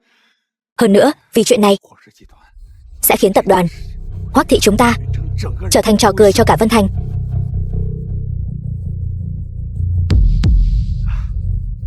Vũ Trạch, con và Thiên Kỳ đều là bạn bè. Vô Song nó cứ hồ đồ mãi. 1 tỷ vừa rồi, chú sẽ bảo Vô Song trả lại cho con ngay. Nó không biết mảnh đất này là tâm nguyện của bác và mẹ nó. Cho nên, bác là thế này. Tình nghĩa là tình nghĩa, làm ăn là làm ăn. Quy tắc của sàn đấu giá này bác cũng hiểu mà. Hợp đồng đã ký rồi, búa đã gõ định thì không thể thay đổi được nữa.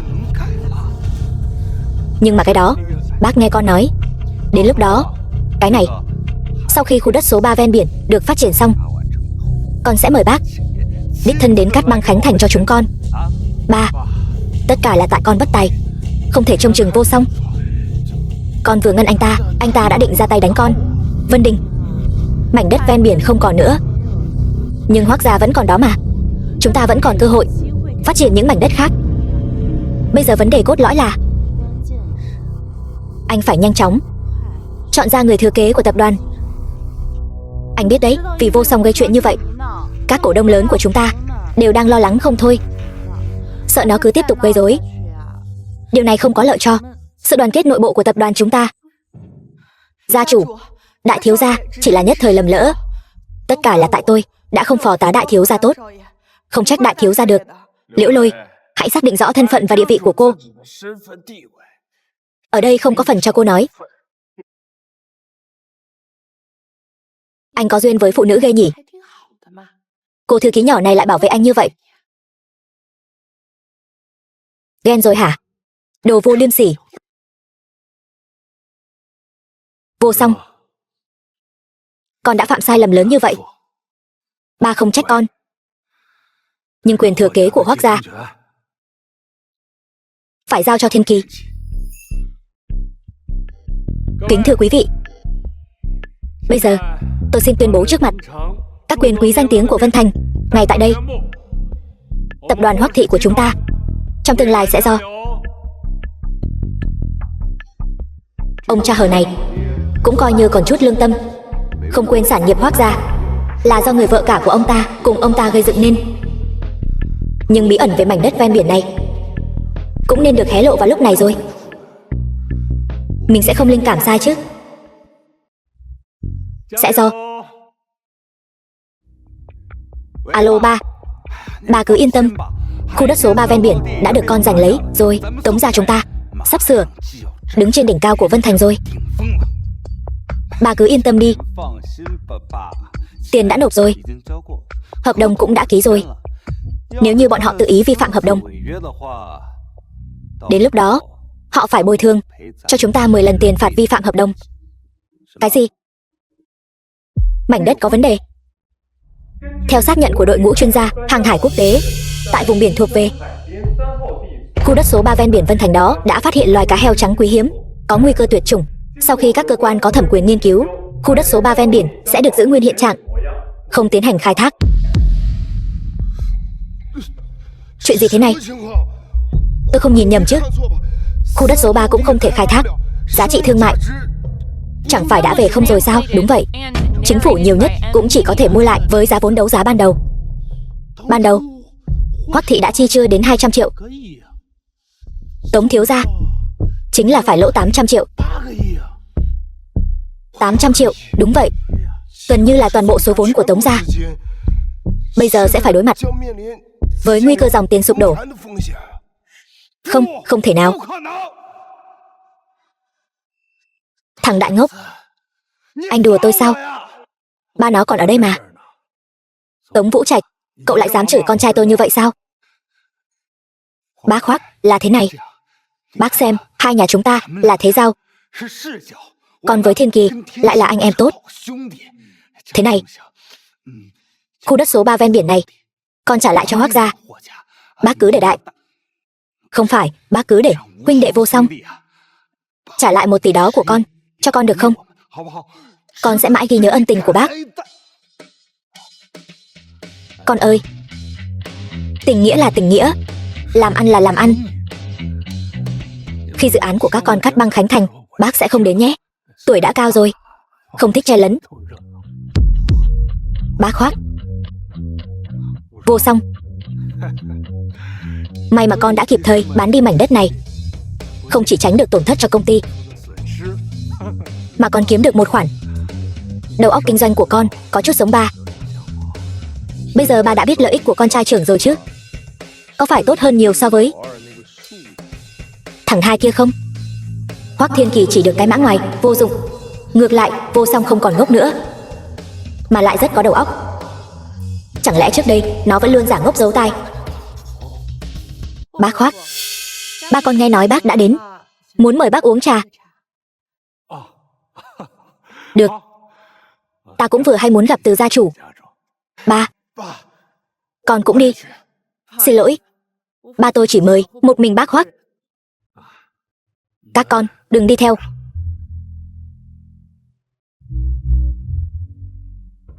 Khoan đã.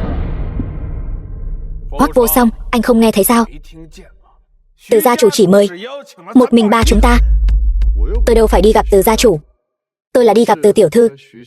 Vẫn còn lời cá cược chưa hoàn thành, tôi muốn qua đó nói chuyện về kèo cá cược. Anh.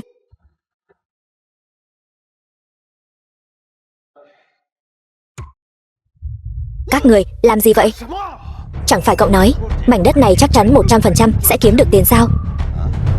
Giờ thì hay rồi. Nhà họ Tống chúng tôi chưa làm gì cả đã mất đứt 1 tỷ. Nhà họ Tống chúng tôi chỉ vì chuyện này, dòng tiền đều sắp đứt rồi. Thậm chí có thể sẽ suy sụp không gượng dậy được. Hôm nay nếu cậu không cho tôi một lời giải thích thì đừng hòng rời khỏi đây. Tôi và Vũ Trạch đã nghe lời cậu mới tất tay vào mảnh đất này. Tôi đã đặt cược hết tất cả tiền riêng và tất cả cổ phần của tôi ở tập đoàn Từ Thị vào đó. Nếu ba tôi mà biết được, chắc chắn sẽ đánh quẻ chân tôi. Không phải tôi. Các người hoảng loạn gì chứ? Nói cho cùng thì mảnh đất vàng đó mãi mãi vẫn có giá trị. Sau này chúng ta đừng có nói nhảm với tôi nữa. Tôi nói cho cậu biết, hôm nay nếu cậu không nói ra được đầu đuôi rõ ràng, tôi sẽ không yên ổn. Cậu cũng đừng hòng yên ổn. Ai mà biết được, có phải cậu và Hoắc Vô Song đó cùng nhau liên kết để lừa chúng tôi không? Tống thiếu, các vị đây đều là bạn bè, thân hơn cả anh em ruột. Sao lại trở mặt rồi vậy? Mặc kệ cô. Cô lỗ 1 tỷ, cô không trở mặt hả? Cậu dám đánh mẹ tôi?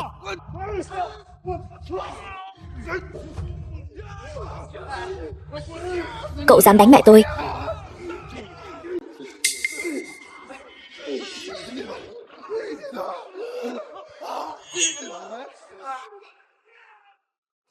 Tập đoàn Từ Thị.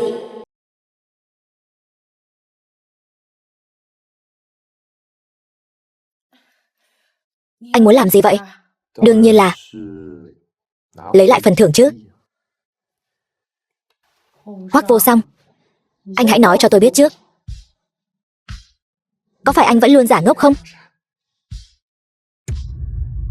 Tại sao lại hỏi như vậy?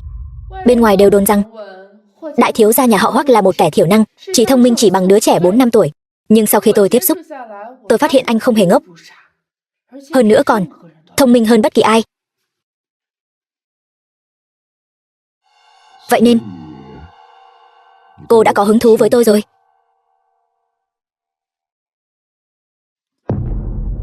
Điều này thật nguy hiểm. Nếu một người phụ nữ bắt đầu có hứng thú với một người đàn ông, thế thì chẳng mấy chốc sẽ yêu anh ta thôi. Anh muốn nói sao thì nói, nhưng anh phải nói cho tôi biết trước, tôi mới xem xét thực hiện giao kèo.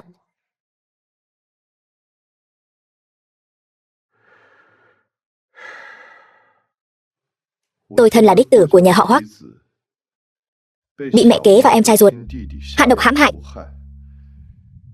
Nếu tôi không giả ngốc, họ sẽ tiếp tục hãm hại tôi. Đợi đến khi thời cơ chín muồi, tôi sẽ có thể tiếp quản tập đoàn Hoắc Thị. Quả nhiên là như vậy, cũng gần giống như tôi đã nghĩ trước đó.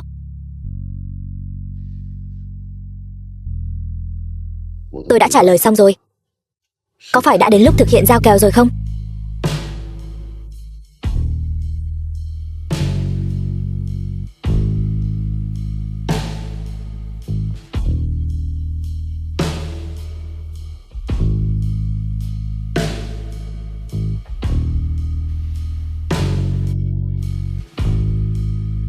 Đừng có đùa quá trớn. Trai chưa vợ, gái chưa chồng. Tôi thấy chúng ta rất xứng đôi. Người đàn ông của Từ Tử Kỳ tôi chắc chắn phải là rồng trong loài người.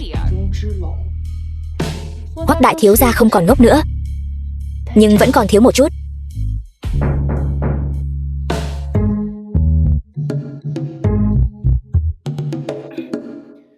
Mời vào. Từ tổng, Tiểu Thúy thư ký. Lô nguyên thạch mới nửa đầu năm nay đã đến rồi, mời ngài xem qua. Được, tôi qua đó ngay bây giờ. Đá nguyên thạch là loại có thể cắt ra phỉ thúy, vừa hay con mắt, dị năng của tôi có thể dùng được. Vừa đúng lúc, tôi cũng rất hứng thú với đá nguyên thạch. Chúng ta cùng đi xem đi.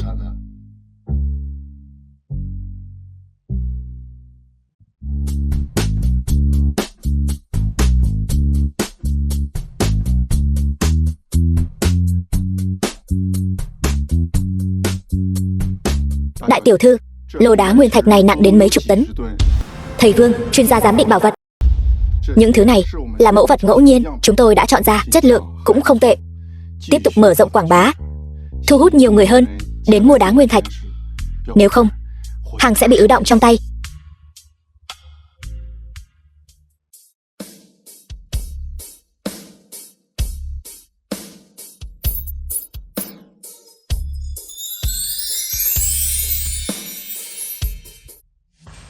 Mắt xuyên thấu, quả nhiên có hiệu quả. Tôi muốn mua một ít đá nguyên thạch. Vị công tử này là đại thiếu gia nhà họ Hoắc, Hoắc Vô Song. Cái tên đại ngốc đó hả? Anh nhìn tôi có giống kẻ ngốc không? Có muốn tôi biến anh thành kẻ ngốc luôn không? Bên ngoài đồn thổi lung tung, không thể tin là thật. Hoắc đại thiếu gia thật sự muốn mua đá nguyên thạch sao? Thầy Lưu, chuyên gia giám định bảo vật. Đương nhiên rồi, tôi đã kiếm được 1 tỷ. Tôi muốn tự mình chọn một ít đá nguyên thạch. 1 tỷ mua đá nguyên thạch.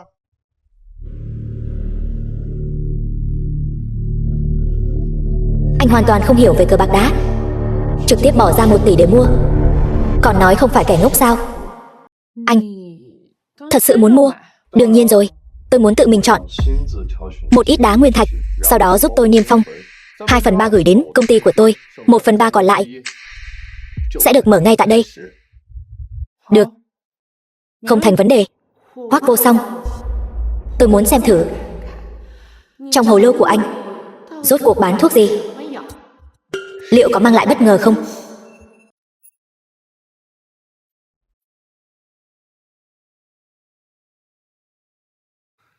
Đó là 1 tỷ đó.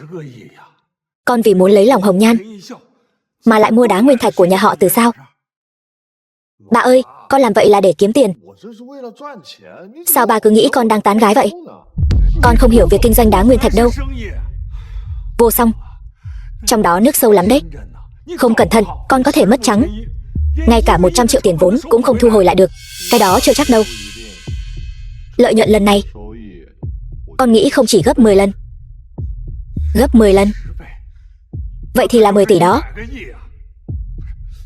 Con đang mơ hả? Số đá nguyên thạch này của con trị giá chục tỷ, đủ để nhà họ Hoắc của chúng ta từ nay vươn lên thành gia tộc hàng đầu Vân Thành. Thật hay giả vậy? Con trai của ba. Con không phải lại phát bệnh đấy chứ?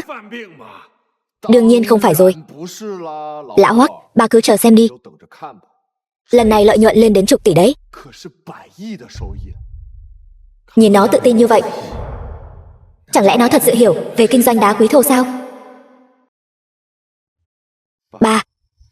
Ba hãy giao tập đoàn Hoắc Thị cho con đi. Sau này ba cứ ở nhà, an tâm dưỡng lão. Con đảm bảo sẽ mang lại cho tập đoàn Hoắc Thị rất nhiều mục tiêu nhỏ. Tôi không đồng ý. Con cũng không đồng ý. Về đúng lúc lắm. Màn kịch hay hơn mới chỉ bắt đầu thôi. Vân Đình. Đúng. Vô Song đã kiếm được 1 tỷ từ việc đấu giá đất, nhưng nó đã dùng hết số tiền đó để mua đá quý thô rồi. Chắc chắn sẽ mất trắng thôi. Đúng vậy, ba. Anh ta không chỉ làm sụp đổ công ty bất động sản, mà còn ném tiền bán đất xuống sông. Ba, tuyệt đối không thể giao công ty cho anh ta đâu. Vô Song. Mẹ kế và Thiên Kỳ nói không sai. 1 tỷ này không phải là số tiền nhỏ đâu. Nếu các cổ đông biết chuyện này, đừng nói là con muốn kế thừa tập đoàn, ngay cả ba, chủ tịch hội đồng quản trị này cũng sẽ bị bãi nhiệm. Ba phải nhìn xa trông rộng một chút. Những viên đá quý thô con mua này, rủi ro càng lớn, giá trị càng cao. Hoắc Vô Song, không ngờ anh lại ngây thơ đến mức đó. Những lời đó chẳng qua là tôi đã bảo Liễu Lôi cố ý nói ra để lừa anh thôi. Anh lại tin thật sao? Vậy nên cậu thừa nhận cậu đã bảo thư ký Liễu cố ý hãm hại tôi. Anh. Ba tuyệt đối đừng nghe anh ta nói những điều này. Con chỉ là thôi được rồi. Ba thật sự không muốn nhìn hai anh em các con cãi vã nữa. Vô Song, đúng, con rất giỏi kiếm tiền. Nhưng số tiền con kiếm được cho đến bây giờ không một xu nào vào tài khoản công ty chúng ta. Vì vậy, ba càng tin tưởng Thiên Kỳ hơn. Vô Song, con, tốt nhất con cứ ngoan ngoãn ở nhà. Sau này đừng ra ngoài gây chuyện nữa. Thiên Kỳ, từ hôm nay, ba chính thức giao công ty. Vô Song, con lại muốn nói gì nữa? Đừng vội. Từ Tử Kỳ sẽ gọi điện đến ngay thôi. Anh lại phát điên gì nữa vậy? Tử Kỳ làm sao có thể gọi điện cho anh chứ? Đại thiếu gia, Từ tổng vừa gọi điện đến, nói rằng bên đó đã mở được khá nhiều ngọc phỉ thúy đế vương lục và phỉ thúy thượng hạng, chỉ 1/3 số đá quý thô đã có thể định giá 4 tỷ rồi. Sao có thể chứ? Cái này không thể nào. Ba nói này, con trai, cái này gọi là mèo mù vớ cá rán. Vậy con nói thật với ba đi, con thật sự hiểu về kinh doanh đá quý thô sao? Tôi nói tôi sau khi trùng sinh có được đôi mắt có thể nhìn xuyên thấu. Mọi người có tin không? Vậy thì phải cảm ơn thư ký Liễu rồi. Không đúng, phải cảm ơn em trai yêu quý của con. Là cậu ấy đã bảo thư ký Liễu dạy con về rủi ro cao, lợi nhuận cao. Thế là con đi nghiên cứu mấy thứ như đá quý thô và đồ cổ. Anh bớt ở đây, được lợi còn ra vẻ đi. Được thôi, nếu anh đã nói công lao đều nhờ vào tôi, vậy thì đưa hết số tiền anh kiếm được cho tôi đi, gia chủ. Tôi đúng là đã nói với đại thiếu gia về rủi ro cao, lợi nhuận cao, nhưng tất cả là để khiến đại thiếu gia mắc lỗi. Tất cả là do nhị thiếu gia Liễu Lôi, đừng có nói bậy ở đây. Tất cả là do nhị thiếu gia cố ý hãm hại đại thiếu gia, nên mới xúi giục tôi làm như vậy. Còn về đại thiếu gia, việc anh ấy đầu tư kiếm tiền đều là nhờ kiến thức và ý tưởng của anh ấy. Xin lỗi gia chủ. Xin lỗi đại thiếu gia, tôi không xứng đáng ở lại bên cạnh anh.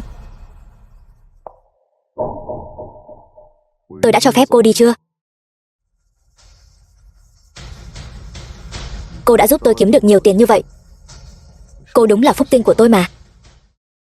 Đại thiếu gia, anh không trách tôi sao? Đương nhiên là trách cô rồi. Cho nên tôi phạt cô giặt áo lót và quần lót cho tôi. Thư ký Liễu, nếu Vô Song không trách cô, vậy thì cô cứ tiếp tục ở lại bên cạnh con trai tôi. Tuyệt đối đừng lừa gạt con trai tôi nữa. Cảm ơn gia chủ. Cảm ơn đại thiếu gia. Sau này tôi nhất định sẽ dốc hết sức mình phò tá đại thiếu gia. Vô Song, đúng là trời có mắt mà. Tuy con hơi ngốc một chút, nhưng con làm ăn lại đặc biệt linh hoạt. Vậy ba tuyên bố tập đoàn Hoắc Thị của chúng ta tạm thời sẽ do con tiếp quản. Thời gian thử việc là nửa năm. Sau nửa năm, nếu công ty vận hành bình thường thì ba sẽ chính thức giao tập đoàn Hoắc Thị cho con. Vân Đình, không được. Ba không thể làm như vậy. Tập đoàn Hoắc Thị là của con mà. Tập đoàn Hoắc Thị là của tôi. Tôi đã nói cho ai thì sẽ cho người đó. Con xem cái bộ dạng hèn nhát của con kia, muốn thử kế. Trước tiên hãy thể hiện chút thành tích cho tôi xem. Vân Đình, anh không thể thiên vị như vậy.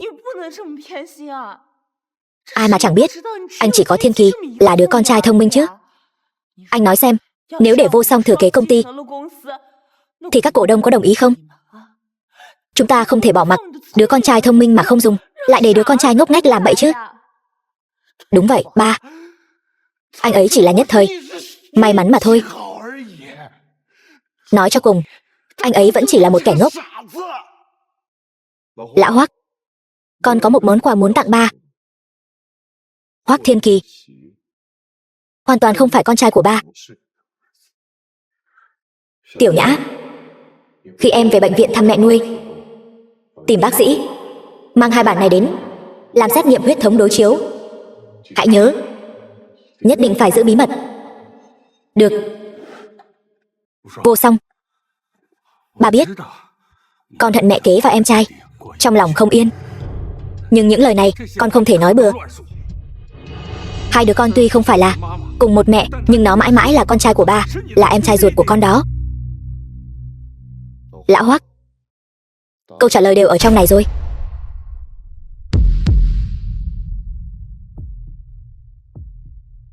Vân Đình, anh quản Vô Song đi chứ. Nó càng ngày càng ngang ngược rồi. Nó dám vu khống sự trong sạch của em. Nó nói Thiên Kỳ không phải con ruột của anh. Vân Đình, trên này viết gì vậy? Đồ ngốc nhà anh thật đúng là hèn hạ, để chia rẽ tôi với bố tôi. Loại lời này anh cũng nói ra được. Anh thật là... Cô dám cắm cho tôi cái sừng hơn 20 năm. Cô nói đi, cái đồ tạp chủng này rốt cuộc là của ai? Vân Đình, anh đừng nghe nó nói bậy. Thiên Kỳ là con ruột của anh mà. Cô tự mình xem đi. Đồ ngốc thối tha, mày hãm hại tao và mẹ tao. Ba đánh con. Đồ tạp chủng nhà mày. Mày dám động thủ với con trai của tao. Chuyện này chưa xong đâu. Cô đợi tôi điều tra rõ ràng. Cô đợi tôi. Đợi khi tôi còn có thể kiềm chế. Mau đem cái đồ tạp chủng này cuốn gói khỏi Hoắc gia của tôi. Đợi tôi từ từ điều tra rõ ràng, rồi sẽ tính sổ với cô. Mẹ, rốt cuộc là chuyện gì vậy? Vân Đình, anh xem chúng ta đã là vợ chồng bao nhiêu năm rồi. Anh hãy nương tay, tha cho em và Thiên Kỳ đi. Cút đi. Hoắc Vân Đình, tôi thấy ông chính là bị cái tên ngốc này lây bệnh. Đầu óc ông cũng hỏng rồi. Tôi đã gọi ba 20 năm rồi. 20 năm, làm sao tôi có thể không phải là một đồ tạp chủng. Cũng xứng đáng ở đây là hét ầm ĩ với ba tôi. Người đâu? Mau đưa họ ra ngoài cho tôi. Vân Đình, tha cho em sai rồi. Anh hãy nương tay.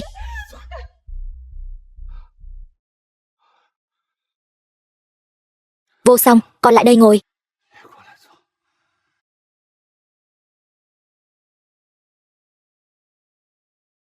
Con nói thật với ba đi. Con đã phát hiện ra Thiên Kỳ. Nó không phải người nhà họ Hoắc của chúng ta như thế nào. Hoắc Thiên Kỳ và mẹ kế luôn xem con là đồ ngốc. Nói chuyện cũng chưa bao giờ tránh mặt con. Con cũng là tình cờ nghe thấy mẹ kế lẩm bẩm. Con trai Vậy con nói thật với ba đi.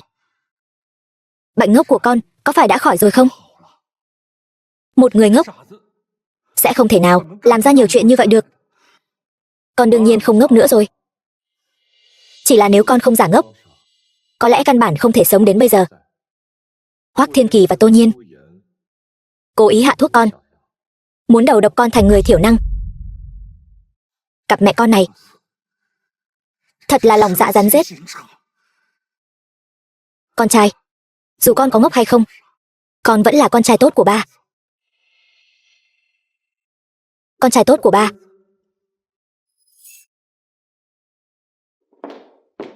Đại thiếu gia, các cổ đông tập đoàn đã nhất trí thông qua để anh làm người thừa kế của tập đoàn Hoắc Thị, sau này sẽ nắm giữ toàn bộ tập đoàn Hoắc Thị. Ở bên trong này là những bằng chứng phạm tội của Hoắc Thiên Kỳ, anh đã yêu cầu tôi thu thập trước đây. Trong cái cổng kết nối này là đoạn phim trước đây Hoắc Thiên Kỳ đã đánh mất mạng Đường Hiên, tức là anh trai của Đường Tiểu Nhã, một cách thô bạo. Tôi đã lén quay lại trước đây.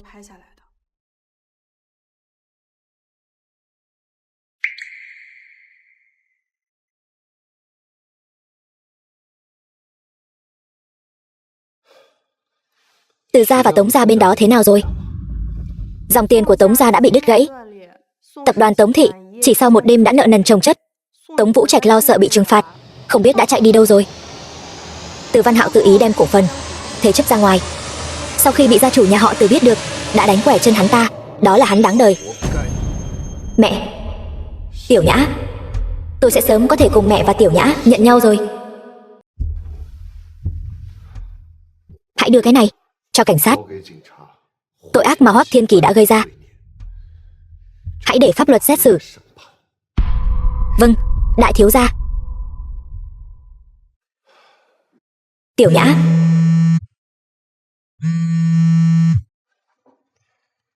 Alo Tiểu Nhã. Hoắc Vô Song, nếu mày không muốn mẹ nuôi mù và em gái nuôi của mày bị làm sao, trong vòng 30 phút đến kho hàng phía Tây. Chỉ được phép đi một mình. Nếu mày dám báo cảnh sát hoặc giở cho gì thì mày cứ chờ mà nhặt xác hai người họ đi. Hoắc Thiên Kỳ, nếu cậu dám động đến một sợi tóc của họ, tôi... Đại thiếu gia, có chuyện gì vậy? Chuẩn bị xe, tôi phải đến kho hàng phía Tây. Cái tên khốn Hoắc Thiên Kỳ đó đã bắt cóc mẹ nuôi và Tiểu Nhã.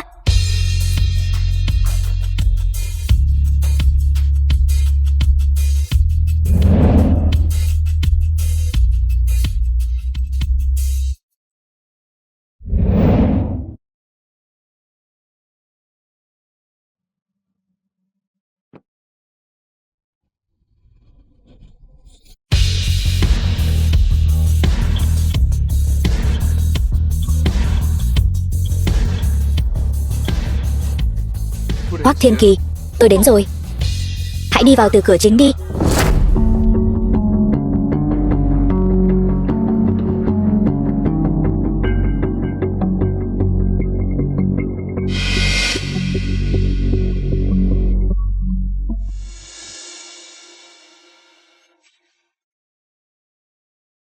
Hoắc Thiên Kỳ, thả mẹ nuôi và Tiểu Nhã của tôi ra. Cậu muốn điều kiện gì tôi cũng đồng ý.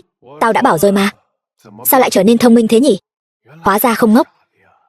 Hoắc Vô Song, vốn dĩ tao đã có thể thừa kế gia sản nhà họ Hoắc rồi. Nếu không phải vì mày, tao có thể như một con cún mất nhà. Mà ở cái nơi tồi tàn này sao? Cậu mau thả mẹ nuôi và Tiểu Nhã của tôi ra trước đi. Mày quan tâm hai người họ lắm nhỉ? Được thôi, bây giờ tao sẽ làm nhục cô ta ngay trước mặt mày. Xem mày có sốt ruột hơn không? Đồ súc sinh, tao sẽ không tha cho bọn mày đâu. Xông lên.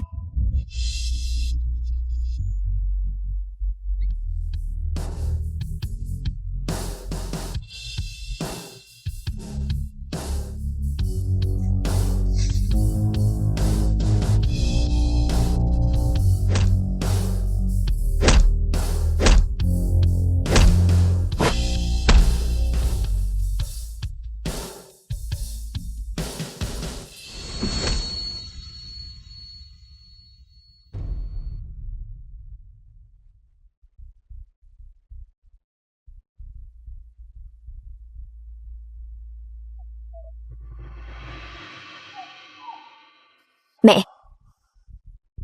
Tiểu Nhã. Hoắc Vô Song, mày đã hại Tống gia của chúng tao, tan nát đến mức không còn nhà để về. Hôm nay tao sẽ lấy mạng mày. Đồ đại ngốc. Mày phá hỏng chuyện tốt của tao, tao cũng sẽ lấy mạng mày.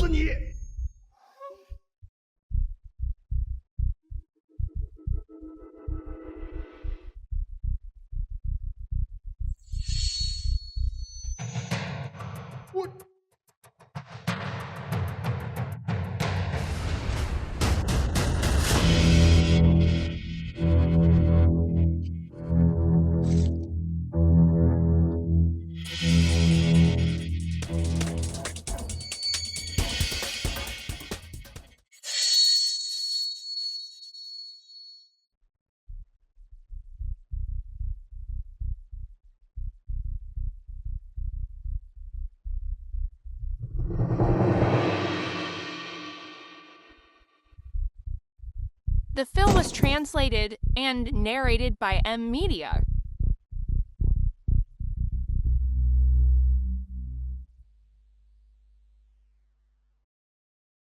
Mẹ. Tiểu Nhã. Tôi là Đường Hiên. Cái gì? Con là Tiểu Hiên của mẹ. Sao anh có thể là anh trai của em? Đúng vậy. Mọi người có thể coi tôi là Đường Hiên. Con chính là con trai của mẹ.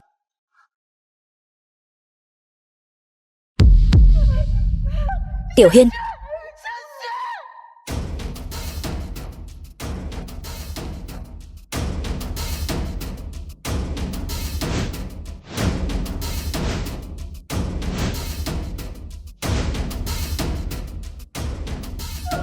Tiểu Hiên ơi. Vô Song. Hoắc Vô Song. Vô Song, em không cho phép anh mất. Vô Song, anh không thể bỏ rơi em.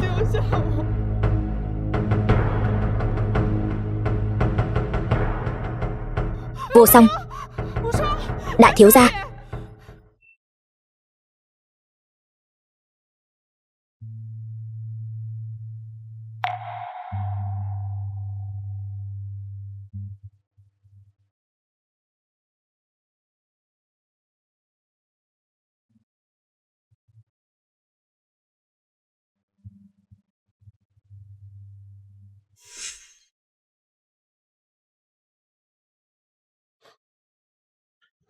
Tôi còn sống.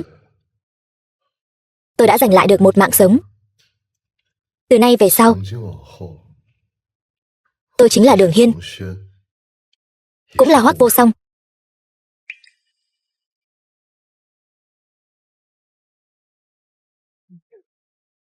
Hơn nữa, tôi còn có nhiều hơn những người mà tôi muốn bảo vệ và trân trọng.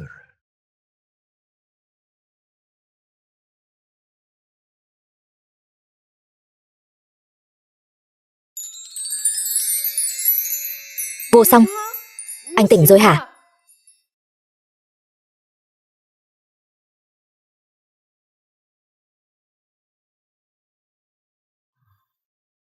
Anh tỉnh rồi. Anh cảm thấy đã có một giấc mơ rất dài. Anh tỉnh lại là tốt rồi. Vô Song, em lo lắng cho anh lắm. Không ngờ em còn lo lắng cho một kẻ ngốc như anh. Em không cho phép anh nói về mình như vậy. Vô Song, anh không phải là đồ ngốc. Anh là thiên tài.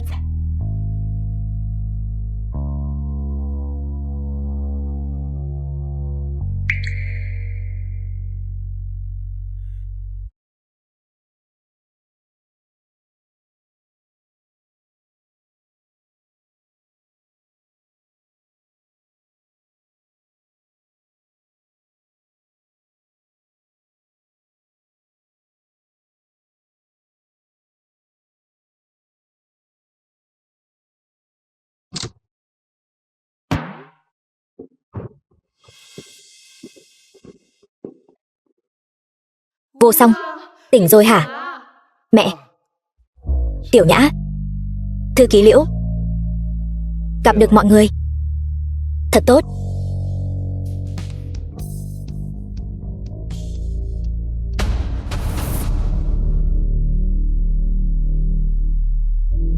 Chào Tổng Giám đốc Hoắc. Chào Hoắc Tổng. Chào Tổng Giám đốc Hoắc.